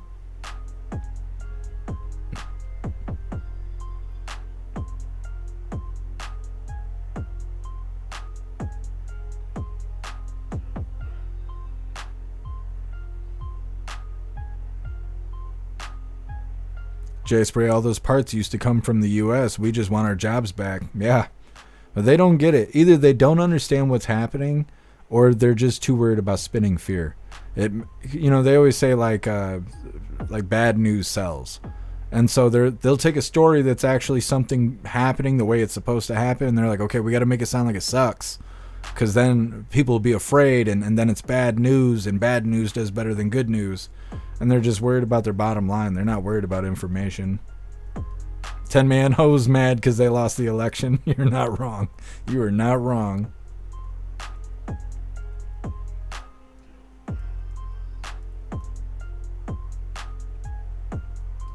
"10-man sounds like gaslighting to me." Absolutely. Guess U.S. don't need their lumber. We already got wood. Yeah, they don't want these problems. They don't want these problems. Astrohammer went and found Trudeau's post since speaking with President Trump. I guess I'll grab. There's nothing sensitive on it. Let me see here. All right, this is what it looks like. I'll read it to you. Don't you worry. It's by Justin Trudeau. Justin Trudeau says, "I just had a good call with President Trump. Canada is implementing our $1.3 billion border plan, reinforcing the border with new choppers, technology, and personnel, enhanced coordination with our American partners." Oh, we're partners now. "And increased resources to stop the flow of fentanyl. Nearly 10,000 frontline personnel are and will be working on protecting the border. In addition, Canada is making new commitments to appoint a fentanyl czar. We will list cartels as terrorists, ensure 24/7 eyes on the border, launch a Canada/US joint strike force to combat organized crime, fentanyl, and money laundering. I've also signed a new intelligence directive on organized crime and fentanyl, and we will be back in it with $200 million doll hairs. Proposed tariffs will be paused for at least 30 days while we work together." Well, that must have been some phone call. I'll tell you that. Must have been some phone call. It sounds like President Trump was like, "Go do this, and we'll put a pause on it." And he was like, "Yes, sir." And then he popped the orange wiener out of his mouth and ran off. Pretty sure that's what happened. Astrohammer, Jeff is reading for all of us illiterate hooligans. Well, if you actually read along with me, you could probably figure out that I improv half of that. Having dyslexia sucks, but, you know, I do my best. I do my best.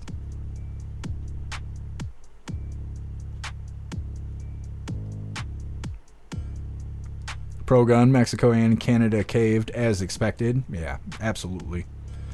Absolutely, that's the whole point of the tariffs in the first place. Cody, oh, those doll hairs. Yeah, that's right. Kiss. Bent over and grabbed his ankles. Yeah, that's what happened. That's what happened. I don't know. That's what makes it so funny, is that we sit here and watch President Trump for almost 2 years say this is how it's going to go.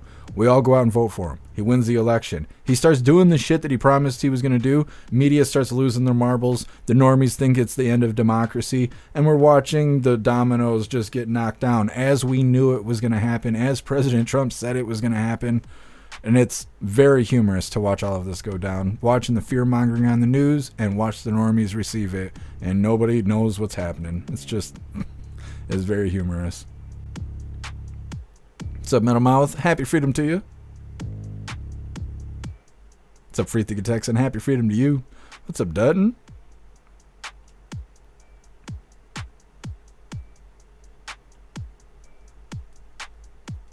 What's up, Pumpkin? Happy freedom.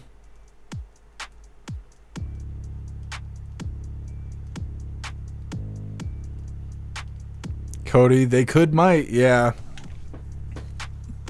That's what they were saying. Yeah.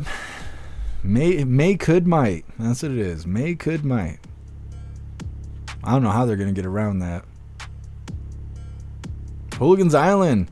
Did you just join the membership program? This is the first time I've seen you over on Rumble, I think. I don't know, but either way, I'm happy to have you over here with us, Hooligans Island. You're officially a hooligan, and I appreciate you. Thank you for joining us over on Rumble.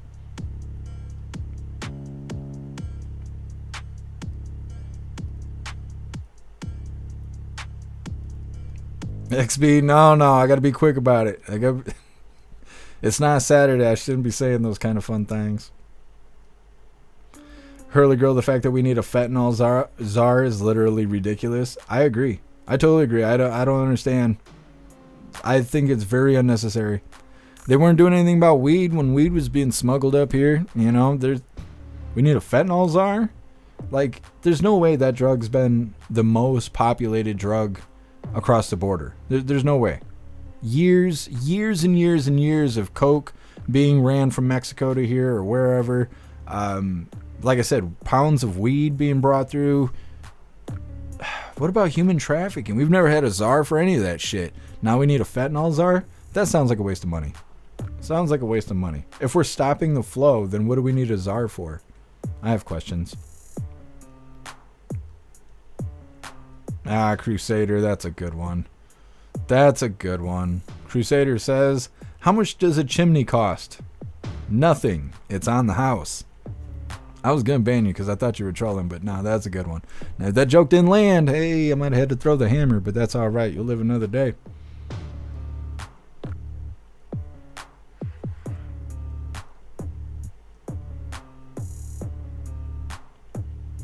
What's up, Rob? Happy freedom to you. Aaron, my 22-year-old daughter is legitimately scared, and I'm angry at the mainstream media and leftism. Yeah, Aaron. Well, and that's the big problem, is the left always attacks kids. That's what they do. They attack the youth. They attack babies before they're even born, you know, but that's what they do. That's what Democrats do. They target the youth. And that's what sucks, because adults can see that they're a bunch of idiots, and so we don't want anything to do with them. But when they attack the youth and the youth grows up and they never get red-pilled, those are the ones that end up being blue voters. Is those people. And so, yeah, it's a terrible situation.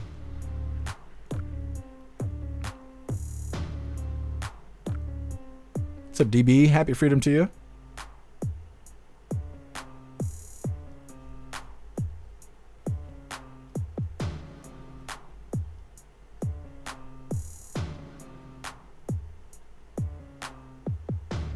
Sage Pub, Jeff Mack, the Hooligans are. We'll have to see. I'm still waiting on my email back from trying to get a press pass from the White House. I hope they give me one. That'd be so badass.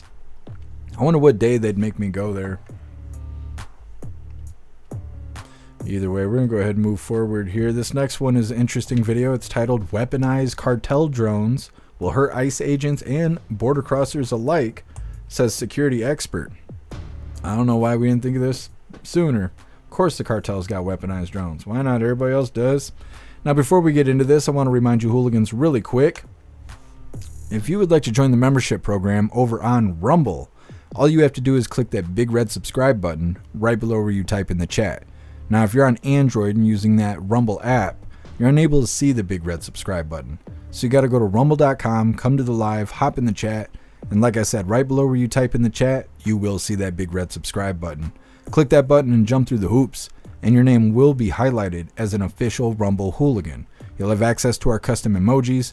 We have chapstick emojis, screaming goat emojis, Klaus Daniels emojis, President Trump emojis, and more. It's a lot of fun during the live, especially during a Trump live. So definitely go join the membership program over on Rumble. Let's go ahead and get into this. Weaponized cartel drones. Tonight we were good stuff. Just when you thought AI and gas prices was all you had to fear, Cartel figured out drones. Go ahead and hit that thumbs up over on Rumble as well as the GoofTube, and let's get to the rolling. Tonight, we are looking at the warning from Customs and Border Protection that Mexican cartels are ratcheting up their fight against American border officials. And you can see this internal CBP memo that highlights News Nation's reporting on the issue. Cartels authorizing the use of weaponized drone explosives against Border Patrol agents and U.S. military troops working at the border. Joining us now to talk more about this and other border-related issues, Charles Marino, Senior Advisor to the Secretary of the Department of Homeland Security. Charles, it is always so good to see you.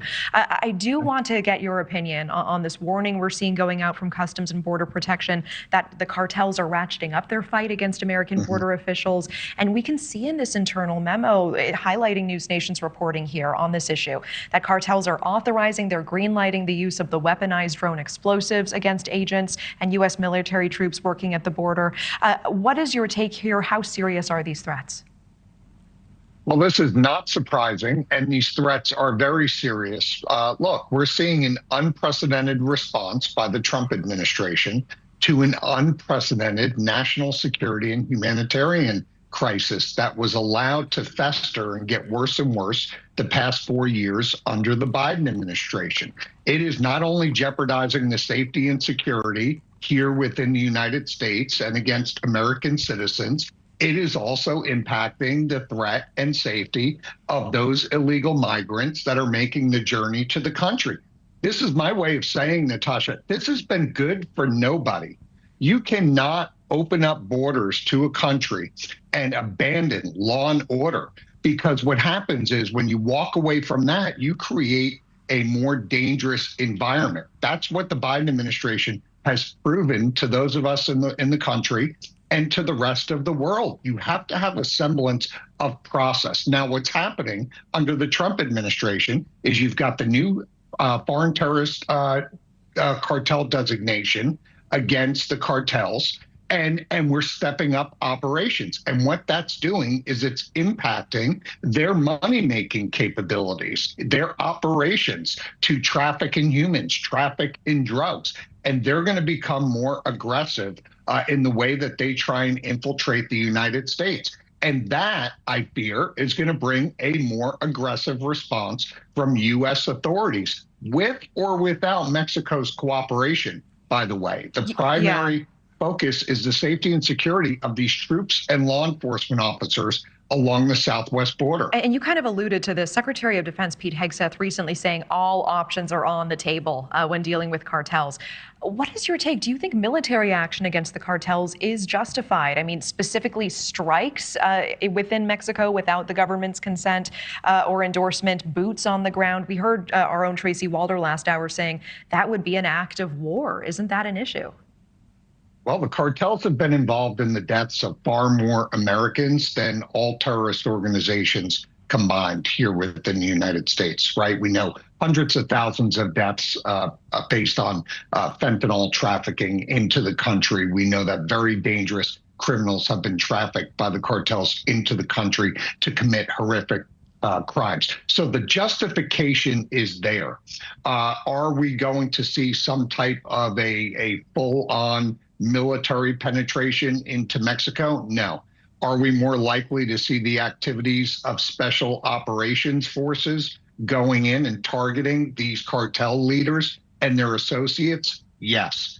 I predict that's not too far away, Natasha, especially as the cartels are not only increasing their rhetoric, but making dangerous threats like using drones against our law enforcement and military. It's only going to take one of these incidents to unleash the full fury of the U.S. military. And they will target the cartels, and the cartels will find that they will be no match for U.S. military forces. Thanks for watching. Go to joinnn.com. Well, I wonder when we're going to start doing stuff to the cartel, because the cartel had already announced that they were going to start going after Border Patrol, that they were allowing their people to target and kill Border Patrol. Now they're using drones to do it. So when are we gonna start fighting back? I mean, the mass deportations are happening, but I think they need to do something about this cartel out here. Next up, we have Texas Guard deputized with Immigration and Arrest Authority. They're saying that this is the highest level of power that Texas National Guard has ever had. Basically able to help out Border Patrol and stuff like that. They were wasting resources, requiring National Guard to monitor illegals, but they couldn't actually arrest them. So they would kind of stalk them, just hang around them to monitor what they're doing, because they didn't have the authority to arrest them. And they were spending a lot of money kind of doing this nonsense because they didn't have the authority they need. So now they've been deputized. It's coming up next, but first we're going to read through the chat, see what you hooligans think about the cartel now having weaponized drones. Zero, did you see the video of the supposed Russian cat taking out the Ukraine drone? No, I haven't seen that. Usually if I see anything related to Ukraine or Russia, I just scroll past it. There's so much propaganda and crap out there, and I don't live there, so if I see any of that stuff, I usually scroll past it. But cat taking out a drone, I'm always willing to check that out. Russell, time for drone hunting season. They might taste okay with hot sauce. I mean, they might. Zero, the military is going to get good at shooting drones. Yeah, well, I think they have anti-drone weapons or security or something. They have some sort of anti-drone something. But they don't talk about it. They say they have it. They say the ships have it. They're out in the ocean and stuff. They've got to have something for the border for it. No ad, bring back Walker, Texas Ranger. Isn't the one guy from Supernatural Walker, Texas Ranger now? Sam Winchester. I'm pretty sure he was. I don't know when Chuck Norris quit being the Texas Ranger. Matthew, it's on our Telegram. Klaus is there. What? I gotta check it out. I'll check it out after the live. Tony Rez, a couple A10 Warthogs would take of the issue. Yeah. I don't know. They're always delicate with the border. There's so much stuff that they could do to, make the border more serious. Let's put it like that, more serious. Because it's obviously not a fun place. But they handle it really delicately, and I think it's because they worry about how the president of Canada will respond to us being rough on their side of the border. But I don't know. What's up, Boost of Flames? Happy freedom to you.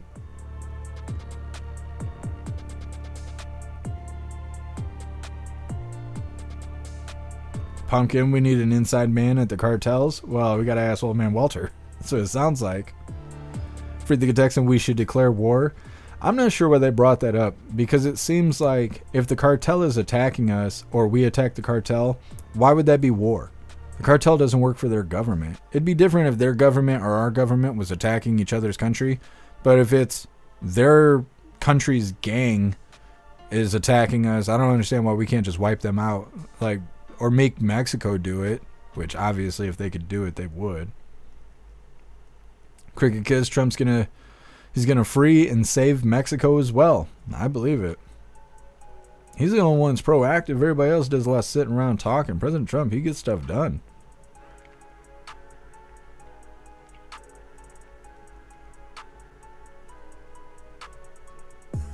Real James, not sure how much firepower and ECM equipment and surveillance assets the cartel has, but I know that we have a bunch. Bring it. I would set cartel powers back, or it would set cartel powers back years. Absolutely. That's what I'm saying. I'm surprised that they're brave enough to even attack our border patrol and all of that. But at the same time, if we're not doing anything back to them, then they're fucking around, but they ain't finding out yet, So we'll see how things go. Like I said, President Trump, he's proactive, so we'll see how things turn out.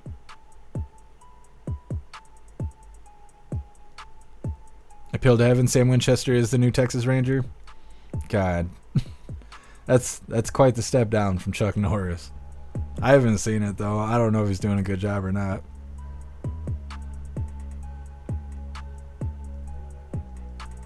What's up, Muskie Boss? Happy freedom to you. Nah, D-Cat, I've been doing the chicken bacon all day. For the Texan, Mexico won't. Mexican gov is ran by the cartels. Yeah, that's what I think too.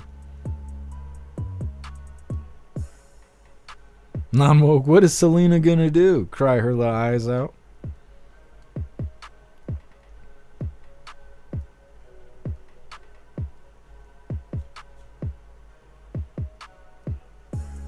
Shroomish, we spent billions killing terrorists overseas, but not ones right over or right on our doorstep. Yeah, Shroomish. That's what it seems like. I never hear about cartel, anything bad happening to them ever. Real James and alligators in the Rio Grande. See, that's what I'm saying. There's always a lot of suggestions of what we should do to protect the border, but nothing ever happens.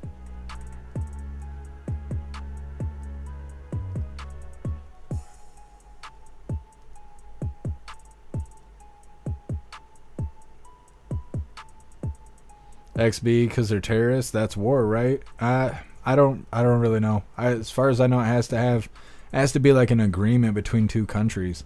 Like if I threw a rock hard enough at Canada, I don't think Canada would take that as an act of war. I don't work for the government. I don't work for Michigan, let alone the federal government.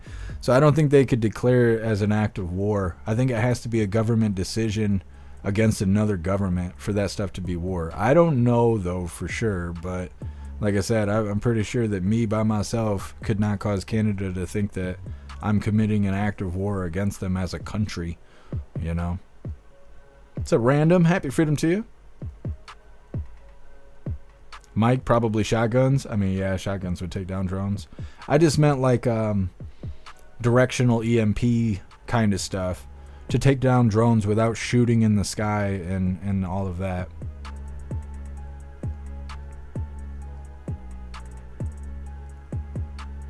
Hooligans Allen, our drones are bigger than theirs. Yeah, I figured that. What's up, Retro? Happy Freedom.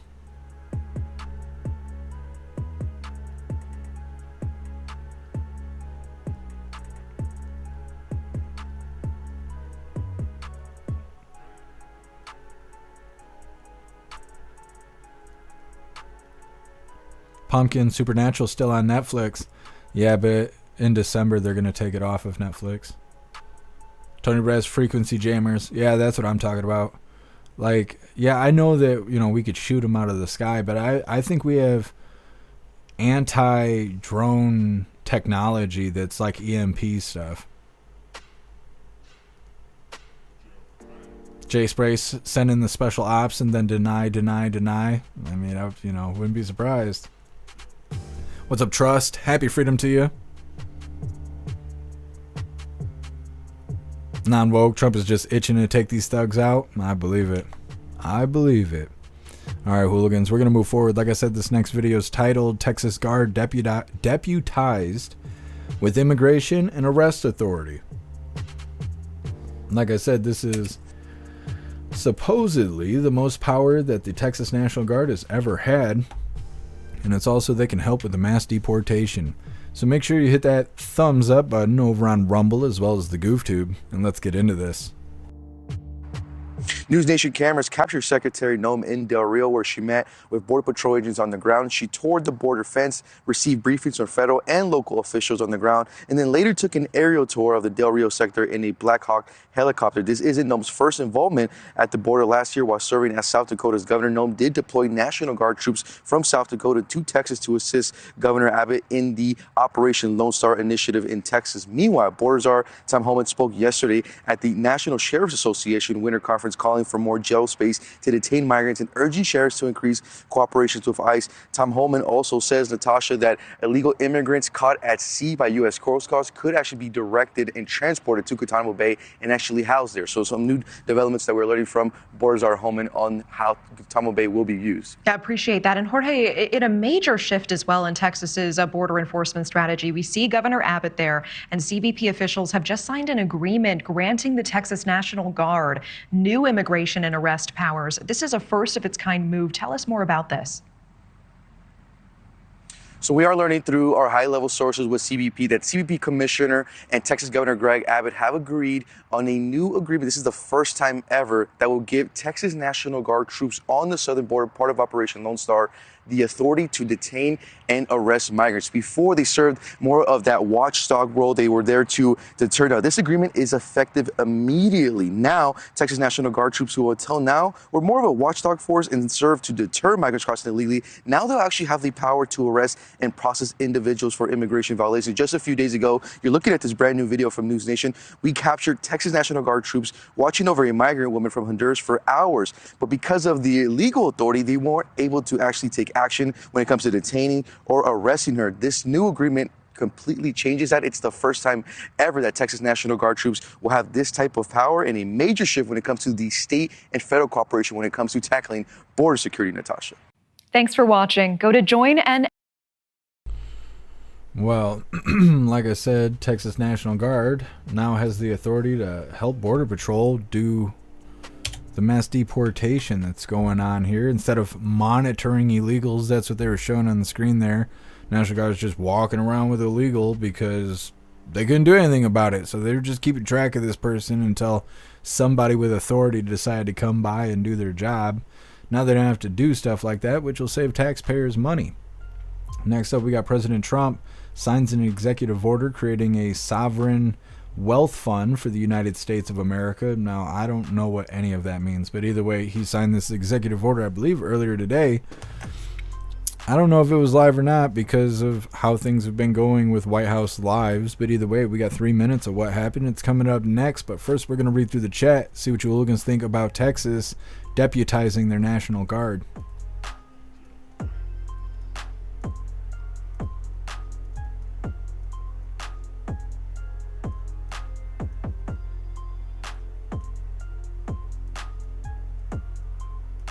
Appeal to Heaven. So if you can record Supernatural now, because it's over $100 for the complete set.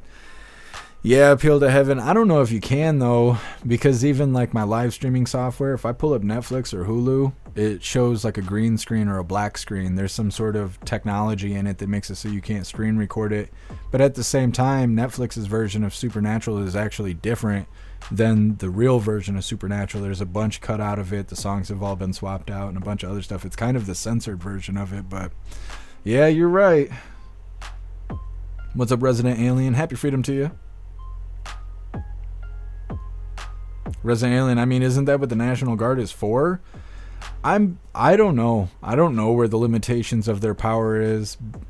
I know they're there to fight if they need to, but as far as having the authority to arrest an illegal, I don't know, because what I've learned over these couple of years of covering this open border is that if an illegal makes it into the country and say they get into the center of the country where there's no border patrol, because border patrol is near the border, right? So if they're not near the border and a sheriff stops them, a city cop stops them, or anything like that, they don't even have the ability to ask them if they're legally here. They have to just treat them like they're one of us. And even if they do find out that they're illegal, they can't do anything about it. They can try and call in ICE now, but before there was nothing to do. That's why they would let them out, because they couldn't deport them. They didn't have that ability. They didn't have the authority to do it. It's really weird because apparently being illegal doesn't mean the same thing to all forms of authority here in America. Only Border Patrol can do something about illegals. Everybody else, they just have to look the other way. And that doesn't make any sense to me, but that's the way it is.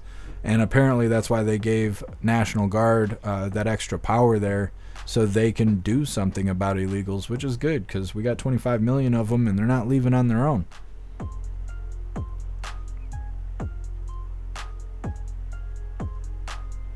Resident Alien. So I was thinking, if Border Patrol can't keep them out, what is considered a threat? I think that the National Guard would be called in next. Yeah, Resident Alien. Well, see, and that's what I think. I think National Guard is for like fighting, not really for arresting people. But I don't know. I don't really know.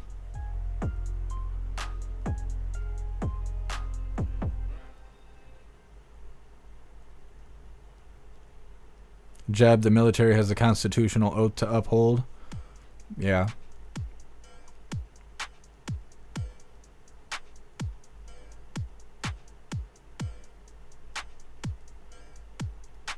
Done like 12 years ago, illegals in Logansport, Indiana were so bold they would just tell people. I had several laugh in my face when I said they needed to go home. Yeah, Dudden.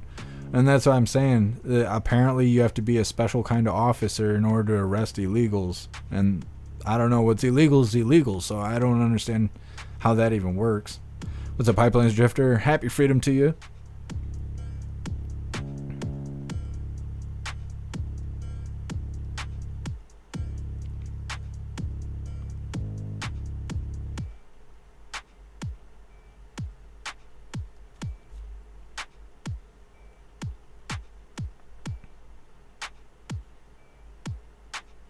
Appeal to Heaven. I only know of Supernatural because my wife has seen the whole series like 10 times. It's her favorite show, so I'm stuck watching it. Yeah, Appeal to Heaven. I've seen Supernatural from beginning to end many times. I've seen it a lot. It's one of like the 6 shows that I just watch over and over again. It's more like background sound more than anything. I don't really sit and watch TV. I feel like I'm being lazy. So I'll pull it up on one of the monitors and I'll have it there while I'm working on the site or helping hooligans with problems or whatever I'm doing. But yeah, I've seen a lot of Supernatural.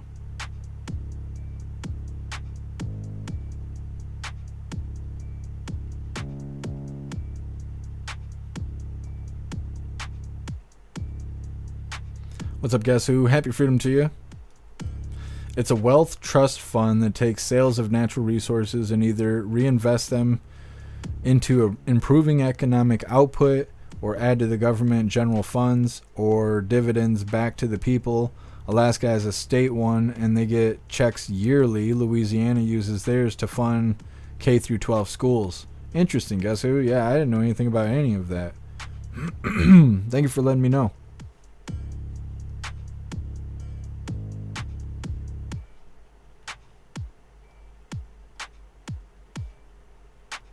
clicking all the wrong things. Anyways, it looks like we're going to be moving forward here. This next one's titled, President Trump signs executive order creating a sovereign wealth fund for the United States of America. Now, I believe this was earlier today, but like I said, President Trump's schedule is all over the place and the White House isn't doing us any favors. And so I can only assume that this was earlier today. I didn't see him do this yesterday, and the White House doesn't normally work over the weekend. So, pretty sure this was earlier today. Either way, hit that thumbs up over on Rumble as well as the GoofTube, and let's get into this. Executive order discharges your Secretary of the Treasury, Scott Bessent, and your Secretary of Commerce, Howard Lutnick, to begin a process that will hopefully result in the creation of an American sovereign wealth fund. It's a very exciting event. We're going to have a sovereign wealth fund, which we've never had. We have a lot of things that create wealth, and you're seeing that over the last 2 weeks. I think we've created more wealth. Other people have created de-wealth, the people, my predecessors. We're creating a lot of wealth. Scott, maybe you'd like to say something about it, and I'd ask also Howard to say something about it. Yes, sir. This is very exciting. We're going to stand this thing up within the next 12 months. We're going to monetize the asset side of the U.S. balance sheet for the American people. We're going to put the assets to work, and I think it's going to be very exciting. We're going to study best practices that's done around the world. It'll be a combination of liquid assets, assets that we have in this country as we work to bring them out for the American people. The extraordinary size and scale of the U.S. government and the business it does with companies should create value for American citizens. If we are going to buy 2 billion COVID vaccines, maybe we should have some warrants and some equity in these companies and have that grow for the help of the American people. So I bring all these things together. I think Scott and I will create an amazing sovereign wealth fund for you, sir. So other countries have sovereign wealth funds, and they're much smaller countries, and they're not the United States. We have tremendous potential in this country, tremendous. You're seeing that, what's happened just in a short period of time. And as an example, TikTok, we're going to be doing something perhaps with TikTok, and perhaps not. If we make the right deal, we'll do it, otherwise we won't. But I have the right to do that, and we might put that in the sovereign wealth fund, whatever we make, or if we do a partnership with very wealthy people, a lot of options, but we could put that as an example in the fund, and we have a lot of other things that we could put in the fund. And I think in a short period of time, we'd have one of the biggest funds, and some of them are pretty large, I must tell you. Some of like the Saudi Arabia fund is on the large side, but eventually we'll catch it. But we're going to create a lot of wealth for the fund. And I think it's about time that this country had a sovereign wealth fund. And these two gentlemen and some others are going to work with them very closely, and they'll be heading it up, and they're going to do a great job. Two highly respected people that have done unbelievably well in the world, in the real world. So that's a big deal, huh? Yes, sir. I think it's going to create value and be of great strategic importance. All right, so that's President Trump signing an EO, I believe it was earlier today. Like I said, sovereign wealth fund for the United States of America. Now, the guy that was standing next to him said that it'll take 12 months for them to get that set up, so I don't think we're going to hear too much of a follow-up anytime soon. I mean, I might be wrong. Maybe they'll tell us every step of the way, but we're not going to see any of that for at least a year. Next up, we have a plethora of videos I think we're going to play back-to-back. First one's titled President Trump speaking about USAID. Then the next video is President Trump and Elon Musk agree to shut down USAID. That's a video that has a plethora of details on it. Then we got a video of people crying. It's titled Representative Jamie Ratskin blasts Elon Musk outside of USAID headquarters. And then we're going to check the Doge clock and see how much Elon and them are saving us. But before we do any of that, we're going to read through the chat, see what you hooligans think about President Trump signing that EO. 10 man doing something with TikTok. Fuck TikTok. We'll see how it goes. They're trying to sell like 50% of the company to someone here in America. I can't remember if they got They must have more than 30 days. I thought they only had 30 days, but I think it had been out of time by now. Maybe they got 90 days to figure it out, but we'll see how it goes.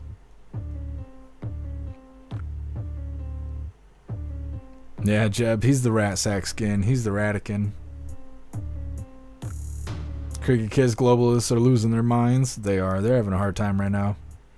Appeal to heaven, the Rockefellers, deep swamp. Yeah. Oh, yeah. Absolutely. Shroomish, as long as it doesn't raise taxes, I'm cool with it. Yeah, I agree.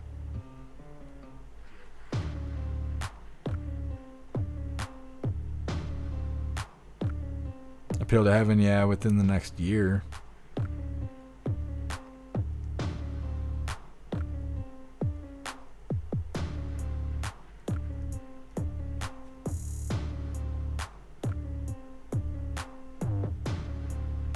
Metal Mouth, President Trump has been signing executive orders like they're taking personal letters. Yeah, he's been going off with it, but it's all been good stuff.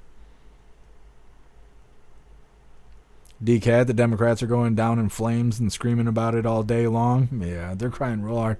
They're crying about everything that he's doing. They're trying to challenge everything he's doing. They claim that every paper he signs is unconstitutional. What's up, Tori? Happy freedom to you. What's up, Tony Rich? Happy freedom to you. Hurley Girl, I'm too old for TikTok. Nah, I don't know. There's a lot of... There's elderly people on TikTok. I follow this guy. His name is West Virginia Santa. And he doesn't... I think he's maybe got 100 followers or something. But he is a cool-ass dude. He was making... He looks like Santa Claus. He dresses up as Santa Claus and makes these, like... I don't know, kind of Christmas-spirited videos year-long. Telling people, like, prepare for Christmas. Only 200 and something days left till Christmas and stuff like that. And he's an older guy. He's got to be in his 60s or something. I think he's cool as shit. So, no. It's the news that tells everybody it's a app for young kids to do stupid dances. But it's not any different than any other social media. It's just the way that the news talks about it. Hooligans Island, I wonder where Cheeky Chops is. You know, I was wondering the same thing, Hooligans Island. Normally, he'd be here by now. I'm not sure what's going on. We're going to have to put out the hooligan search party and try and figure out where Cheeky Chops is. Hair Juicer, damn it, Jeff. The Texas Ranger theme song is stuck in my head. I can't even remember it, thank God. Otherwise, it'd be stuck in my head, too. What's up, Cassie J? Happy freedom to you. 10 man, that's why I pay to be on a free speech platform. Absolutely. I'm glad we got our own spot. Wayward, all my old buddies love TikTok. Yeah. I don't know if social media is, worth loving, but there's a lot of people who are, like, really addicted to TikTok. Kevin, Chuck Schumer is under investigation for threatening the Supreme Court justices. Interesting. Thank you for letting me know that, Kevin. I'll have to check that out. See if I can find something for tomorrow's live on it. Appeal to heaven, TikTok's okay, but I don't have it anymore. There was a lot of people who went over to Clapper. Clapper is like the conservative version of TikTok. It's pretty much the same thing as TikTok. Like it used to be like a mirrored copy of it. I don't know. It's been a long time since I've been on Clapper. But that was like the conservative version, but it ain't free speech. I think I posted a video about old man Walter doing something stupid and the video was like immediately taken down and I was like, fuck Clapper. Snooks, it's a strange day when even I miss Cheeky Chops. Yeah, hopefully he's okay wherever he is. Hair Juicer, whenever you're in Texas, look behind you, because that's where the Ranger is going to be. No, Hair Juicer, I don't know anything about that. I'd like to go visit Texas, but I ain't trying to get God, I know that. Snooks, Clapper sounds like an STD. Yeah. I didn't make it. It's just how it is. Non-woke. Sounds like a venereal disease. Yeah. I'm kind of surprised that you guys haven't heard of Clapper. Because that's how it started. Is TikTok came out. Everybody said, oh, that's a dumb app for kids. And then they put out Clapper and they were like, this is for adults. And that's how they did it. So a lot of people turned to Clapper instead of TikTok. And then I think Clapper started censoring everybody. So then people just went to X. And they never went to TikTok because they were told that it was for kids. Appeal to heaven, had the Clapper and it messed up within 2 weeks. No, not that Clapper. That's a different Clapper. Puff of stuff, the clap on, clap off clapper. Nah, I never had that. I figured that'd never work out in the bedroom. Boost of Flames, 65 degrees here in Indy today. How's it up there? Heat wave? Yeah, it is a heat wave. I think it's 36 today or something like that. It's nice, though. We went through a whole week of sub-zero, so 30s feels like Florida. It's good stuff. Hope you're enjoying the weather, Boosted Flames. Too old to care. So glad to say I've never had the clap. Me too, too old to care. Never had any of that stuff. Don't want it. Don't want nothing to do with it. Hurler Girl, I would say happy V-Day or VD on Valentine's Day. That's hilarious. Valentine's Day is coming up, I'm pretty sure. What's up, Proud Patriot Girly? Happy freedom to you.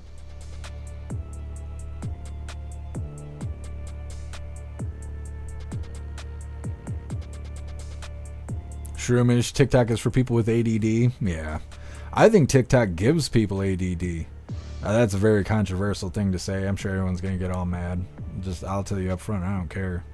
I don't care because I really think it causes you to have a short attention span.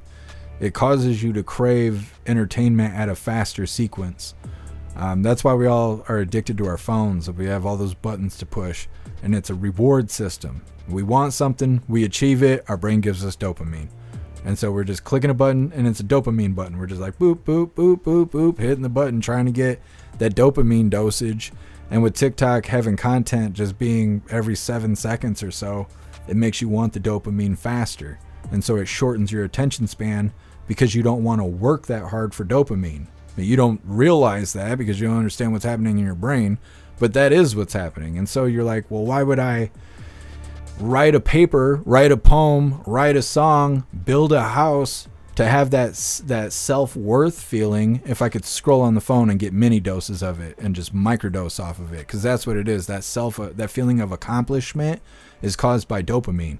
And so when you press a button on your phone or you scroll to the next video, you're getting a reward system of dopamine. And so you're just burning all your energy on that instead of doing something that's really productive.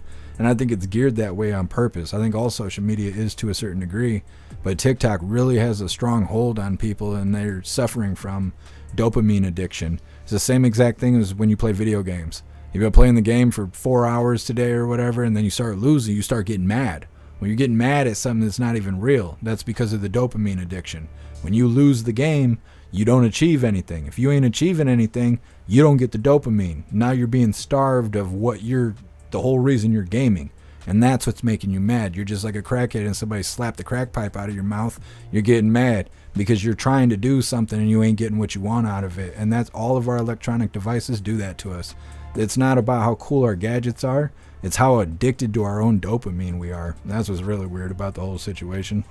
Either way, moving forward here, we got a plethora of videos all related to the USAID department or whatever it is. But either way, let me get this pulled up. I never even heard about this until President Trump and Elon shut it down. And that's okay.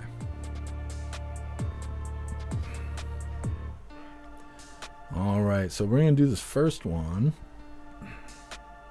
Now I'm going to get hiccups at the same time. All right, first one's titled President Trump Speaking on USAID. Hit that thumbs up over on Rumble as well as the GoofTube, and let's get into this. The first term, though, USAID was something that you liked in some respects. I love the concept of it. That's the program. Sure, I love the concept, but they turned out to be radical left lunatics. And the concept of it is good, but it's all about the people. Mr. President, the first term, though. Okay, so obviously that's how President Trump feels about the USAID department or whatever. And now we're going to cover this video, which will give us some details on what's happening, who they are, a little summary of what's going on here. This is titled, President Trump and Elon Musk Agree to Shut Down USAID. And that was some of the remarks there by European Union leaders. We do have some breaking news out of Washington, D.C. at this hour. I wanted to share this post by the New York Post stating that USAID staffers have been told to stay out of the D.C. headquarters after Elon Musk said President Trump agreed to shut it down. And I wanted to share more information about this breaking news as you are taking a live look at the Capitol on this Monday morning. The very latest out of Washington, D.C. is this. Staffers of the U.S. Agency for International Development were instructed to stay out of the agency's Washington headquarters today. That is according to a notice distributed to them after billionaire Elon Musk announced President Trump had agreed with him to shut the agency. USAID staffers also said they tracked more than 600 employees who reported being locked out of the agency's computer systems overnight. Those still in the system received emails saying that, quote, at the direction of agency leadership, the headquarters building will be closed to agency personnel on Monday, February 3rd. These developments come after Elon Musk, who is leading a civilian review of the federal government with President Trump's agreement, had said early Monday that he had spoken with President Trump about the 6-decade U.S. aid and development agency and, quote, he agreed we should shut it down. Elon Musk saying in a live session on X earlier today, quote, it became apparent that it's not an apple with a worm in it. What we have is just a ball of worms. You've got to basically get rid of the whole thing. It's beyond repair. He says in that live X video, we are shutting it down. Elon Musk, President Trump, and some Republican lawmakers, they have targeted the USAID and Development Agency, which oversees humanitarian development and security programs in approximately 120 countries, accusing it of promoting liberal causes. Now, over the weekend, the Trump administration placed 2 top security chiefs at USAID on leave after they refused to turn over classified material in restricted areas to Musk's government inspection teams. That is according to a current and a former U.S. official to the Associated Press. Now, Musk's Department of Government Efficiency, also known as Doge, earlier carried out a similar operation at the Treasury Department, gaining access to information including the Social Security and Medicare customer payment systems. The Washington Post reporting that a senior Treasury official had resigned over Musk's team accessing sensitive information. Democratic lawmakers, they have protested these moves, saying President Trump lacks constitutional authority to shut down U.S. aid without congressional approval, and decried Musk's accessing sensitive government-held information through his sanctioned inspections of federal government agencies and programs sanctioned by President Trump. USAID, its website actually vanished Saturday. It has been one of the federal agencies most targeted by the Trump administration in an escalating crackdown on the federal government and many of its programs. So we did want to share that with you. These comments also come as Secretary of State Marco Rubio is in Central America. We were sharing some live comments with you just now on his first trip abroad in office. Secretary of State Rubio has not spoken publicly about any plans to shut down U.S. aid. So we did want to bring you the very latest from Washington, D.C., as staffers of the U.S. Agency for International Development now instructed to stay out of the agency's Washington headquarters today after billionaire Elon Musk announced President Trump had agreed with him to shut down the agency. Okay, so that was some information there on what all the details are about USAID and it being shut down and all that. But wait, there's more. Okay, so we got the Democrats outside of the USAID headquarters, and they're crying their little eyes out. This is Representative Jamie Ratsack Skin blasting Elon Musk outside of USAID headquarters. Now, we're going to hear them cry for a little bit. Then we're going to go ahead and hop in the chat and see what you hooligans feel about all of this. Elon Musk, you didn't create USAID. The United States Congress did for the American people. And just like Elon Musk did not create USAID, he doesn't have the power to destroy it. And who's going to stop him? We are. We're going to stop him. Elon Musk, You may have illegally seized power over the financial payment systems of the United States Department of Treasury, but you don't control the money of the American people. The United States Congress does that under Article 1 of the Constitution. And just like the president who is elected to something cannot impound the money of the people, we don't have a fourth branch of government called Elon Musk. And that's going to become real clear.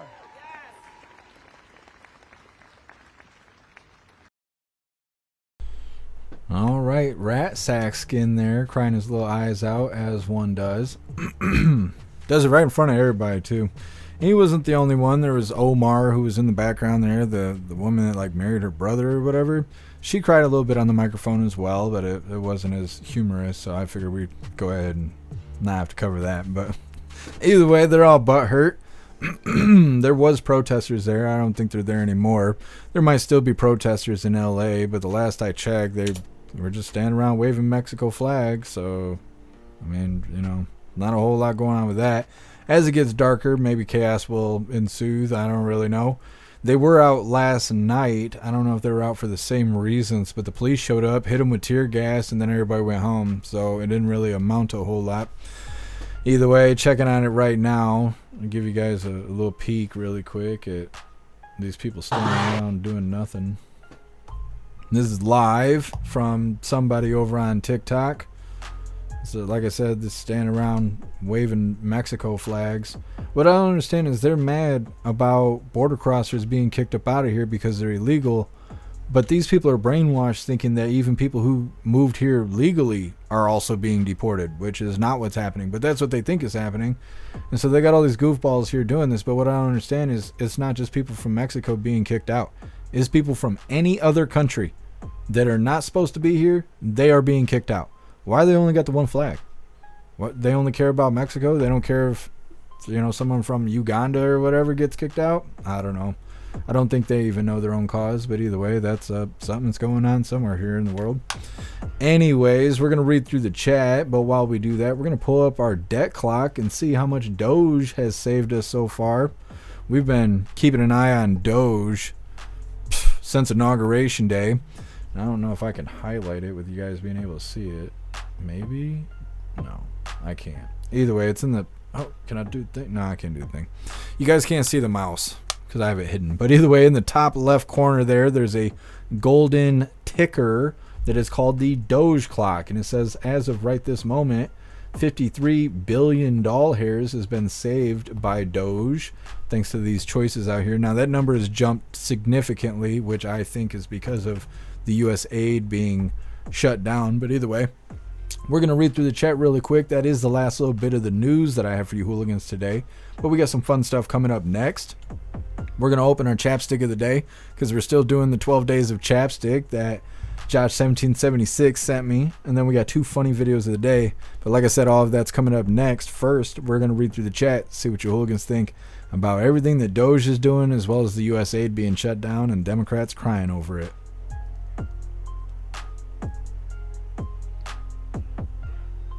Jay Spray, I think it's funny that they think it's that we want Mexicans gone. Yeah, it's because the news is saying that. And their schools are telling them that. The schools are like, I'll fight for you if ICE comes to get you. But they ain't fighting for nobody if a school shooter shows up. That's what's so stupid about the situation. They act like they're so down for their cause and they're going to help people and stuff. They don't help anybody. Democrats don't help anybody. They hurt everybody around them.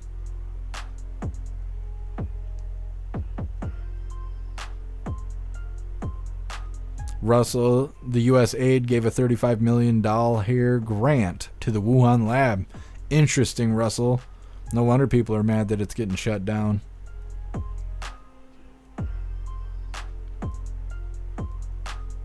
Turbo, they're just mad because they don't control it anymore. Yeah, 10-man hose mad. They are. Russell, USAID is a CIA front trying to promote globalism around the world. And now they're being shut down.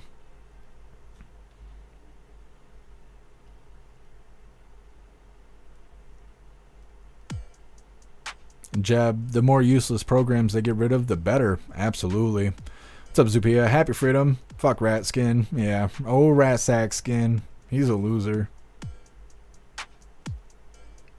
We covered President Trump's trial for impeachment, the second one, and rat sack skin was crying every minute through that. What's up, Resistance? Happy freedom to you. Free the Texan. Democrats want Mexicans to hate Republicans. Yeah, that is what they want to do.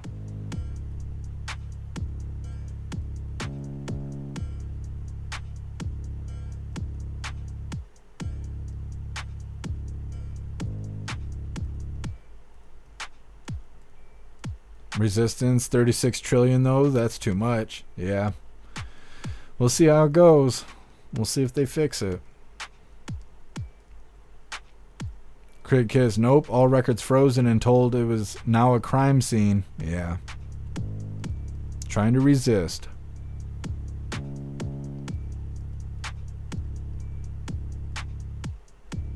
Non-woke, Trump is attempting the greatest transformation of the U.S. since FDR. I don't know what FDR did, but yeah, we're going through change all right. And everything so far has been change for the better. Wayward, what a little weasel. Yeah, rat sack skin.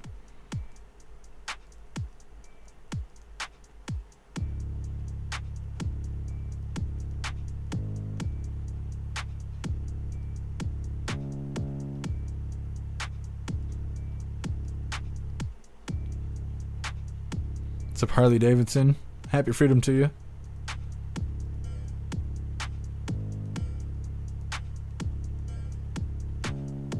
Hurley Girl, there was a street takeover in my state capital about all this crap recently. All that were arrested were a Mexican and legal. Absolutely dumb. Yeah. Well, they're trying to promote, I don't know if it's just today, but they're trying to promote everybody to do that. They want every state to go to the Capitol and cry really hard that border crossers are being kicked out because they're here illegally. Like, it just doesn't make any sense. Harley Davidson, I don't see what good the tariffs are doing. Okay, well, you're like the second person on Twitch. It must be Twitch that's not paying attention. President Trump put tariffs out, okay? And then the Prime Minister of Canada and the President of Mexico then had conversations with President Trump. They both decided to agree to his terms and conditions and start meeting his demands. And because they agreed to start doing what he wanted them to do, he suspended the tariffs for the next 30 days. The moment they turn their back on President Trump or they don't do something that they agreed to doing, they'll go back to facing tariffs.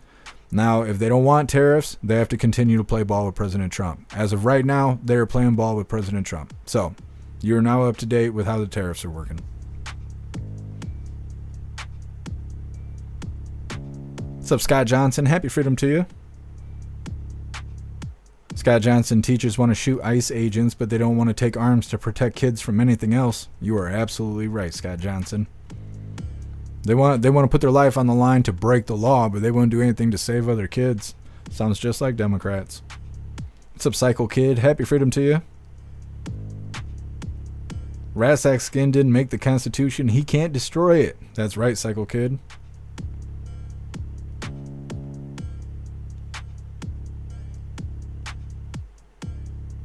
What's up, Cheeky Chops? Happy freedom to you. We were just wondering where you were.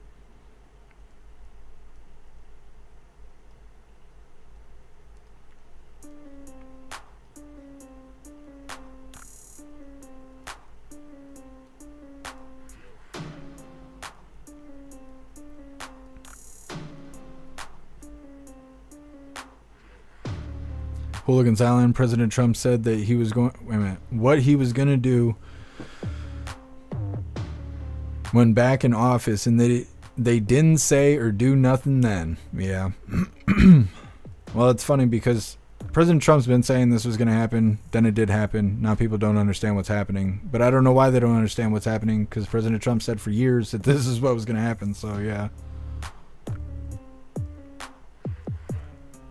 Harley Davidson, last I heard was Canada was putting tariffs on us. No. They were talking about it, but they're not. I just read Trudeau's post out loud in front of everybody, and Trudeau made an announcement that he was going to basically meet President Trump's demands.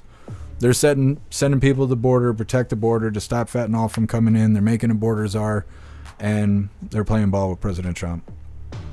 It's just the news out there, depending on what you watch, or if you even watch news, because if you're getting news from Uncle Joe up the street and whatever, then that's highly corrupted. But no, the news right now is trying to make President Trump's tariffs seem like a bad thing, but the whole point of the tariffs is so outside countries will bring manufacturing back to the U.S. so they don't have to face tariffs to import anything. They will just make things here.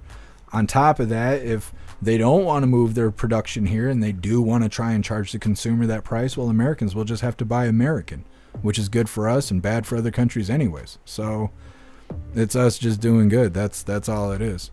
The news is making it seem like it's a bad thing, but it's not. It's not a bad thing. It's a win-win all the way around.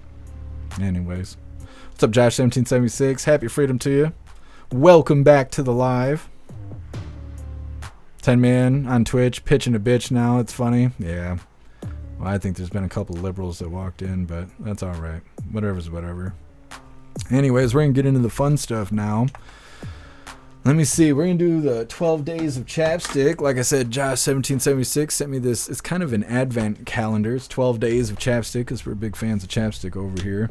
Now, one of these days, I'm going to run into something that's not chapstick because supposedly there's 2 different skin protectants in here. I don't know what that is, but either way, we're going to open up day 5, see what we get. What is this? Graham cracker. I ain't never heard of that. I bet that's fantastic. It's the good stuff. Of course, my camera won't focus. Focus, you bastard. I need Klaus Daniels to come slap the camera. Anyways, thank you so much, Josh 1776. Appreciate you. Now, before we get any further, like I said, we got 2 funny videos of the day coming up. But before we do that, I want to remind you hooligans really quick. If you would like to support the live to keep us running, you're welcome to use that Linktree link in the description in order to send donations. You can do that by using PayPal, Cash App, Stripe, Locals, Buy Me a Coffee, or you can even send crypto. Let's get into the funny videos. Let me get this pulled up really quick here. This one's gonna make everybody mad. Let me see. Now that I'm seeing how things are going, I think we're gonna play this in a different order. We're gonna play the one that's gonna make everyone mad last. Alright. So this first funny video of the day is titled Psych. He came in today for a filling and we looked at that broken tooth, and unfortunately you need a cast. So it's a lot more than we expected today. It's going to be a little bit expensive. But today is your lucky day. One-time deal. If you sink this basket, it's free. Wow. So take a shot.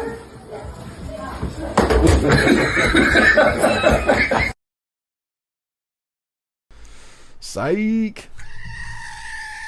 Nah, you got to pay that $2,000 dental bill for that fill-in you got there, sir. Hate going to the dentist, hate going to doctors, hate going to mechanics. They're all a bunch of thieves.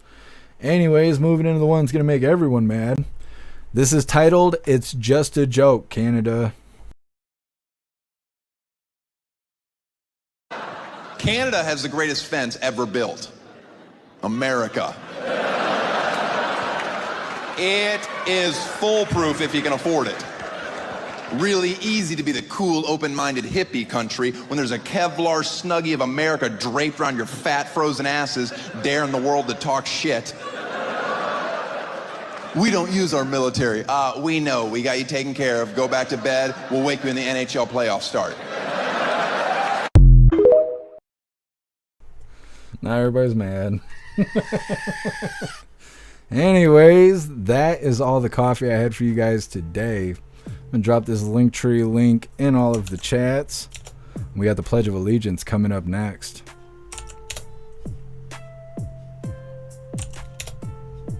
It'll be okay.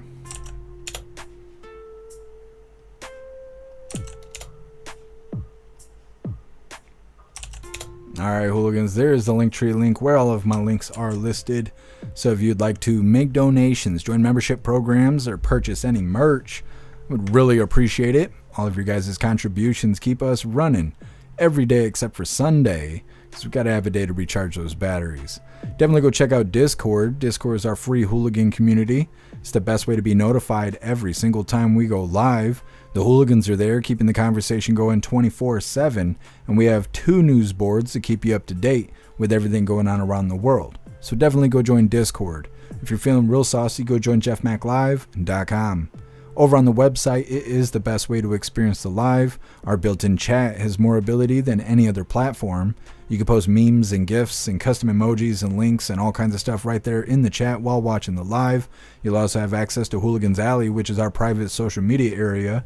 You'll have access to the forums, which is for open discussion. You will also have access to the arcade, which is full of games that are a ton of fun, and you will also have access to our advanced messaging system with the built-in group chats that gives you the ability to text each other, call each other, video call each other, group texting, group calling, group video calling, and more.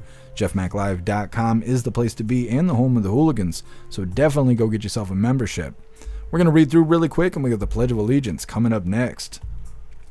Jay Spray make Taj great again. I don't know what happened to Taj. I know that he had that Taj.0 show, but I don't think that's on anymore.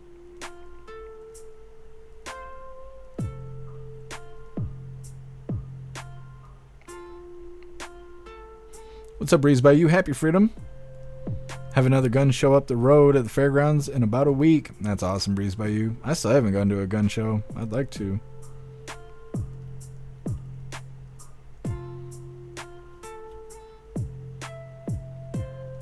Thank you so much, Patriot Dad, for that $1 donation over on Rumble. I really appreciate the support, Patriot Dad. Thank you so much. Says Klaus Catnip Fun. Happy Freedom. Happy Freedom to you, Patriot Dad. Metalmouth, I'm surprised Klaus hasn't made an appearance yet. I know, I'm kind of surprised too. He's probably getting into some. Jeb, all my vehicles need work. Yeah. Mine too.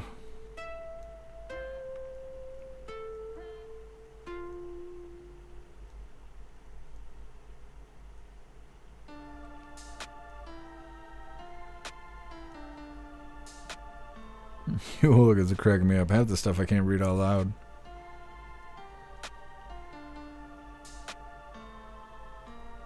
DCAT, I like the fact that Trump fired the DOJ and the FBI agent that worked on the J6 cases. Promises kept. Yeah. I'd like to see him go after the person that shot Ashley Babbitt. I think a lot of that stuff we're just waiting for, like Cash Patel and those guys to get confirmed, and I haven't heard anything about it. I don't know when they're supposed to get confirmed. Hooligans Island, at least you're saving on gas. Yeah. It just sucks going down the road and hearing my car cry out the entire time I'm on the road. Hate that. Fitzy, happy freedom to you. It's going to be Taj Untucked 2.0. I don't know what that means.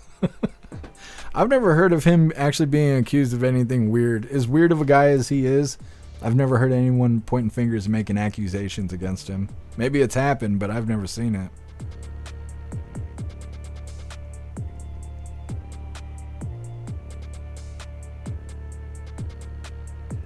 Harley Davidson, I miss Taj.0. His stuff is funny. There's a lot of people who don't like Taj, though. They think he's, some sort of weirdo. I mean, he is a weirdo, but he's something about him being outside of the box makes him funny. Theo Von's like that. You never know what Theo Von's going to say. He's always saying crazy stuff. It's not as gay as when Taj talks, but it's very funny. And you never know what he's going to say. It's unpredictable.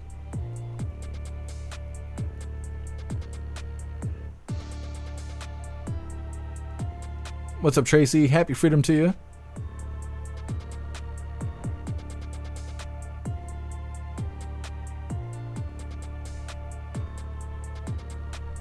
Jay Spray, stop driving a lib car. If somebody would make four-wheel drive in cars outside of Subaru and Mitsubishi, I'd give it a try. But I can't drive fucking Chrysler. And so it doesn't leave me with a whole lot. There's like a Honda Cross something or other and like 2 other vehicles. And you can't find a Ford Focus RS, the rally versions. Those are four-wheel drive. So it's like I'm just stuck driving Subaru. That's it. I don't know. I like my Subaru. I just wish it ran correctly. I wish whoever I bought it from didn't run that shit in the ground. That's all right. I'll figure it out. Thank you so much, Patriot Dad, for that $10 donation on Rumble. I really appreciate you, Patriot Dad. Thank you so much. Jab, Theo's a nut. Yeah, Theo cracks me up. He's so funny. Toyota, Toyota. Yeah, Toyota's good. They don't make four-wheel drive cars, though. You got to get a 4Runner. And here in Michigan, you're not finding a 4Runner for less than $10K. Like, easily. You find a 4Runner on blocks. Ain't even got wheels. There ain't even a motor in it. They want $7.5 for it. It's just the way it is. J Spray, Ford Fusion is all-wheel drive. Well, I hate Ford. If I could find it for a deal, I'd probably give it a try. All the Ford Fusions I've seen are not four-wheel drive.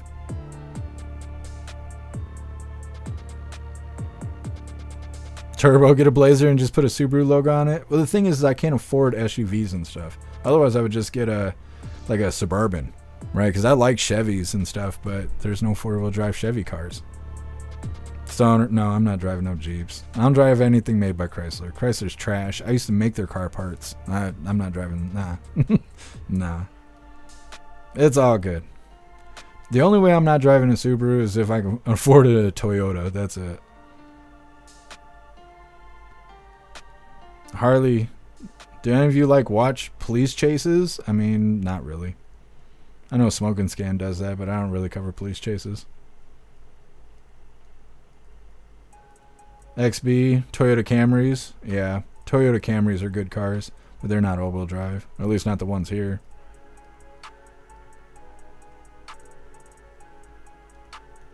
Guess who? Jeff is pro Subaru. He and the National Association of Lesbian Car Owners approve of the Outback. See, I'm trying to tell him, guess who? You know, not everybody gets it. I'm a hardcore muff diver, okay? Just eat it up. What's up, Sam? Happy freedom to you. J Spray has the all-wheel option. Yeah, see, if that's what I'm saying. The problem is it's not that I'm all in on Subaru. It's that I can't find all-wheel drive cars that are not Subarus. Hooligans Island, give me a DeLorean. Maybe with a motor swap. That whole maxing out at 80 miles an hour, that just doesn't sound good to me.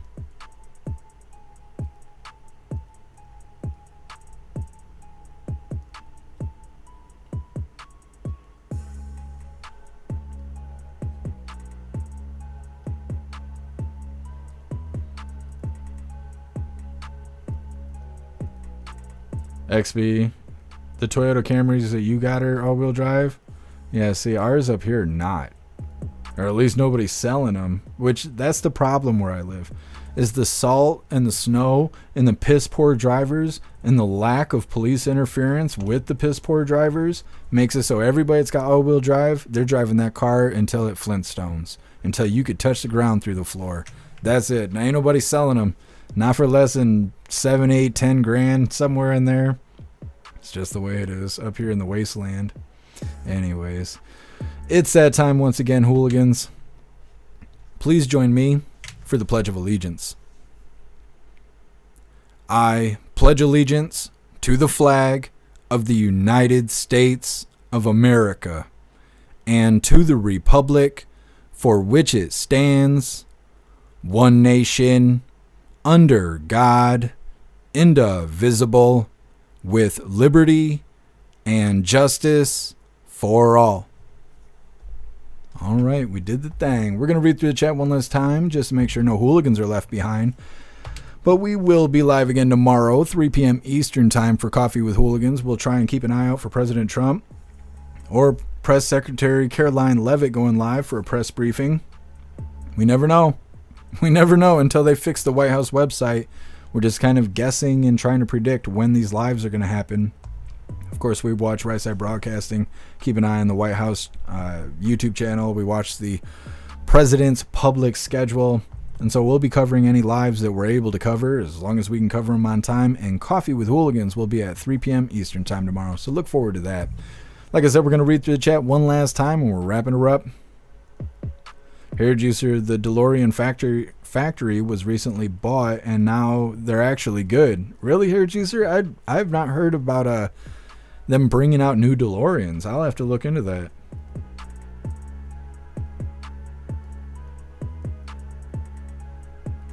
Hey, thanks for being here, J Spray. Appreciate you, Turbo.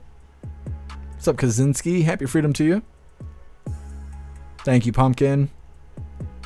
Appeal to heaven, my next ride will be a Maserati, and the wife will get a Doge, a Dodge Challenger. If I could read, it'd make my job easier.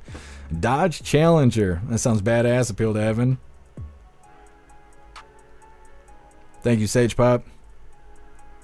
Patriot Dad, your best friend has a Maserati? That's awesome. I've never seen one in person. They look like really nice cars. I don't even think I could afford the insurance on one. Patriot Dad, I miss my 94 Bronco. It was badass. Older vehicles were so much better than the cars we got now. I didn't know it at the time, but we got all kinds of problems that aren't even problems. Most of the time with the newer cars, it's like a sensor issue and technology. The damn technology being in the car makes it terrible. What's up, Giggling Spy? Happy freedom to you. Matthew, what's the Discord link? It's in the... Click the Linktree link. I just posted that in the chat. And it's in the description. I don't... Discord link might actually be just right out in the open. It is. Yeah, just look in the description. It has the link for Discord directly laid out for you. Appreciate you, Matthew. What's up, Plague Doctor? Happy freedom. My Subaru Crosstrek ran great in the snow. Never felt like it couldn't make it. Yeah, the Crosstreks, the new ones, they got a good record right now. Subaru and all them, there's high ratings for the Crosstreks. I've been driving that Outback and it screams and howls because the differential is ready to die, but I was driving in that weather that came with a warning that said, do not go outside because conditions are life-threatening. I needed to get Wesco. I wasn't going to just not eat because the weather decided to weather that day, but I was the only person on the road. I was passing trucks and shit, trucks and Jeeps. They were all driving like they were scared. I don't know if they had two man-ponds in. I don't know if they were listening to CNN while they were driving. I'm not exactly sure, but I was the only one driving with confidence on the road last week. As lesbian as my car is, I drive a Subaru any day. I'm just saying. Russell, I miss my 77 Jeep. I don't even know what a 77 looks like. It was probably reliable, though. Oh, I appreciate you, Snooks. Patriot Dad, that's why I like my 04 F-150. It's low tech. Yeah. All that high tech stuff is just a step backwards for all of us. Thank you, Too Old to Care. Kaczynski, the Doge Challenger. Yeah, I know. It sounds more badass when you say it intentionally.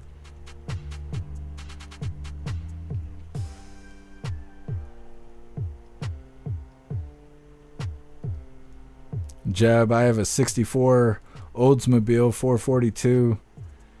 And the car I drive every day has way more miles on it. Yeah. As long as it's reliable. These new cars, I don't know. I hear about people who get these new cars and they have problems immediately. And the dealerships or the mechanics, they don't know how to fix them because they got new technology in it, or it costs too much to fix. I don't know. I'm scared to buy a new car. Hurley Girl, Subaru lied to the U.S. about emissions and got sued. Good cars, though. That's funny they got sued. Nobody cares about emissions here in Michigan, but yeah, I understand all of that. Snooks, but you're a lesbo too. Well, yeah, for the rest of my life, for my whole life. Anyways, Hooligans, like I said, we are going to wrap this up. We'll be live again for Coffee with Hooligans at 3 p.m. Eastern time tomorrow. And we're going to try and cover all the Trump lives and White House lives and press briefings that we can. We got to keep our eyes on the schedule and on random channels because there is no official live event page on the White House website right now. Hopefully they do something about that. But until then, it'll be nice and lively as we're trying to figure out when President Trump's going live. I appreciate all of you guys being here. I hope you have a fantastic night. Go and enjoy the rest of your day. And hopefully you'll make your way back here tomorrow for more Coffee with Hooligans. Huge shout out to everyone that made donations, joined the membership programs, or purchased any merch. I really appreciate all of you hooligans, and I wouldn't be able to do any of this if it wasn't for you. So thank you so much for all your support, and I'll see you on the next live. Until then, stand tall, shine bright, and that's a wrap.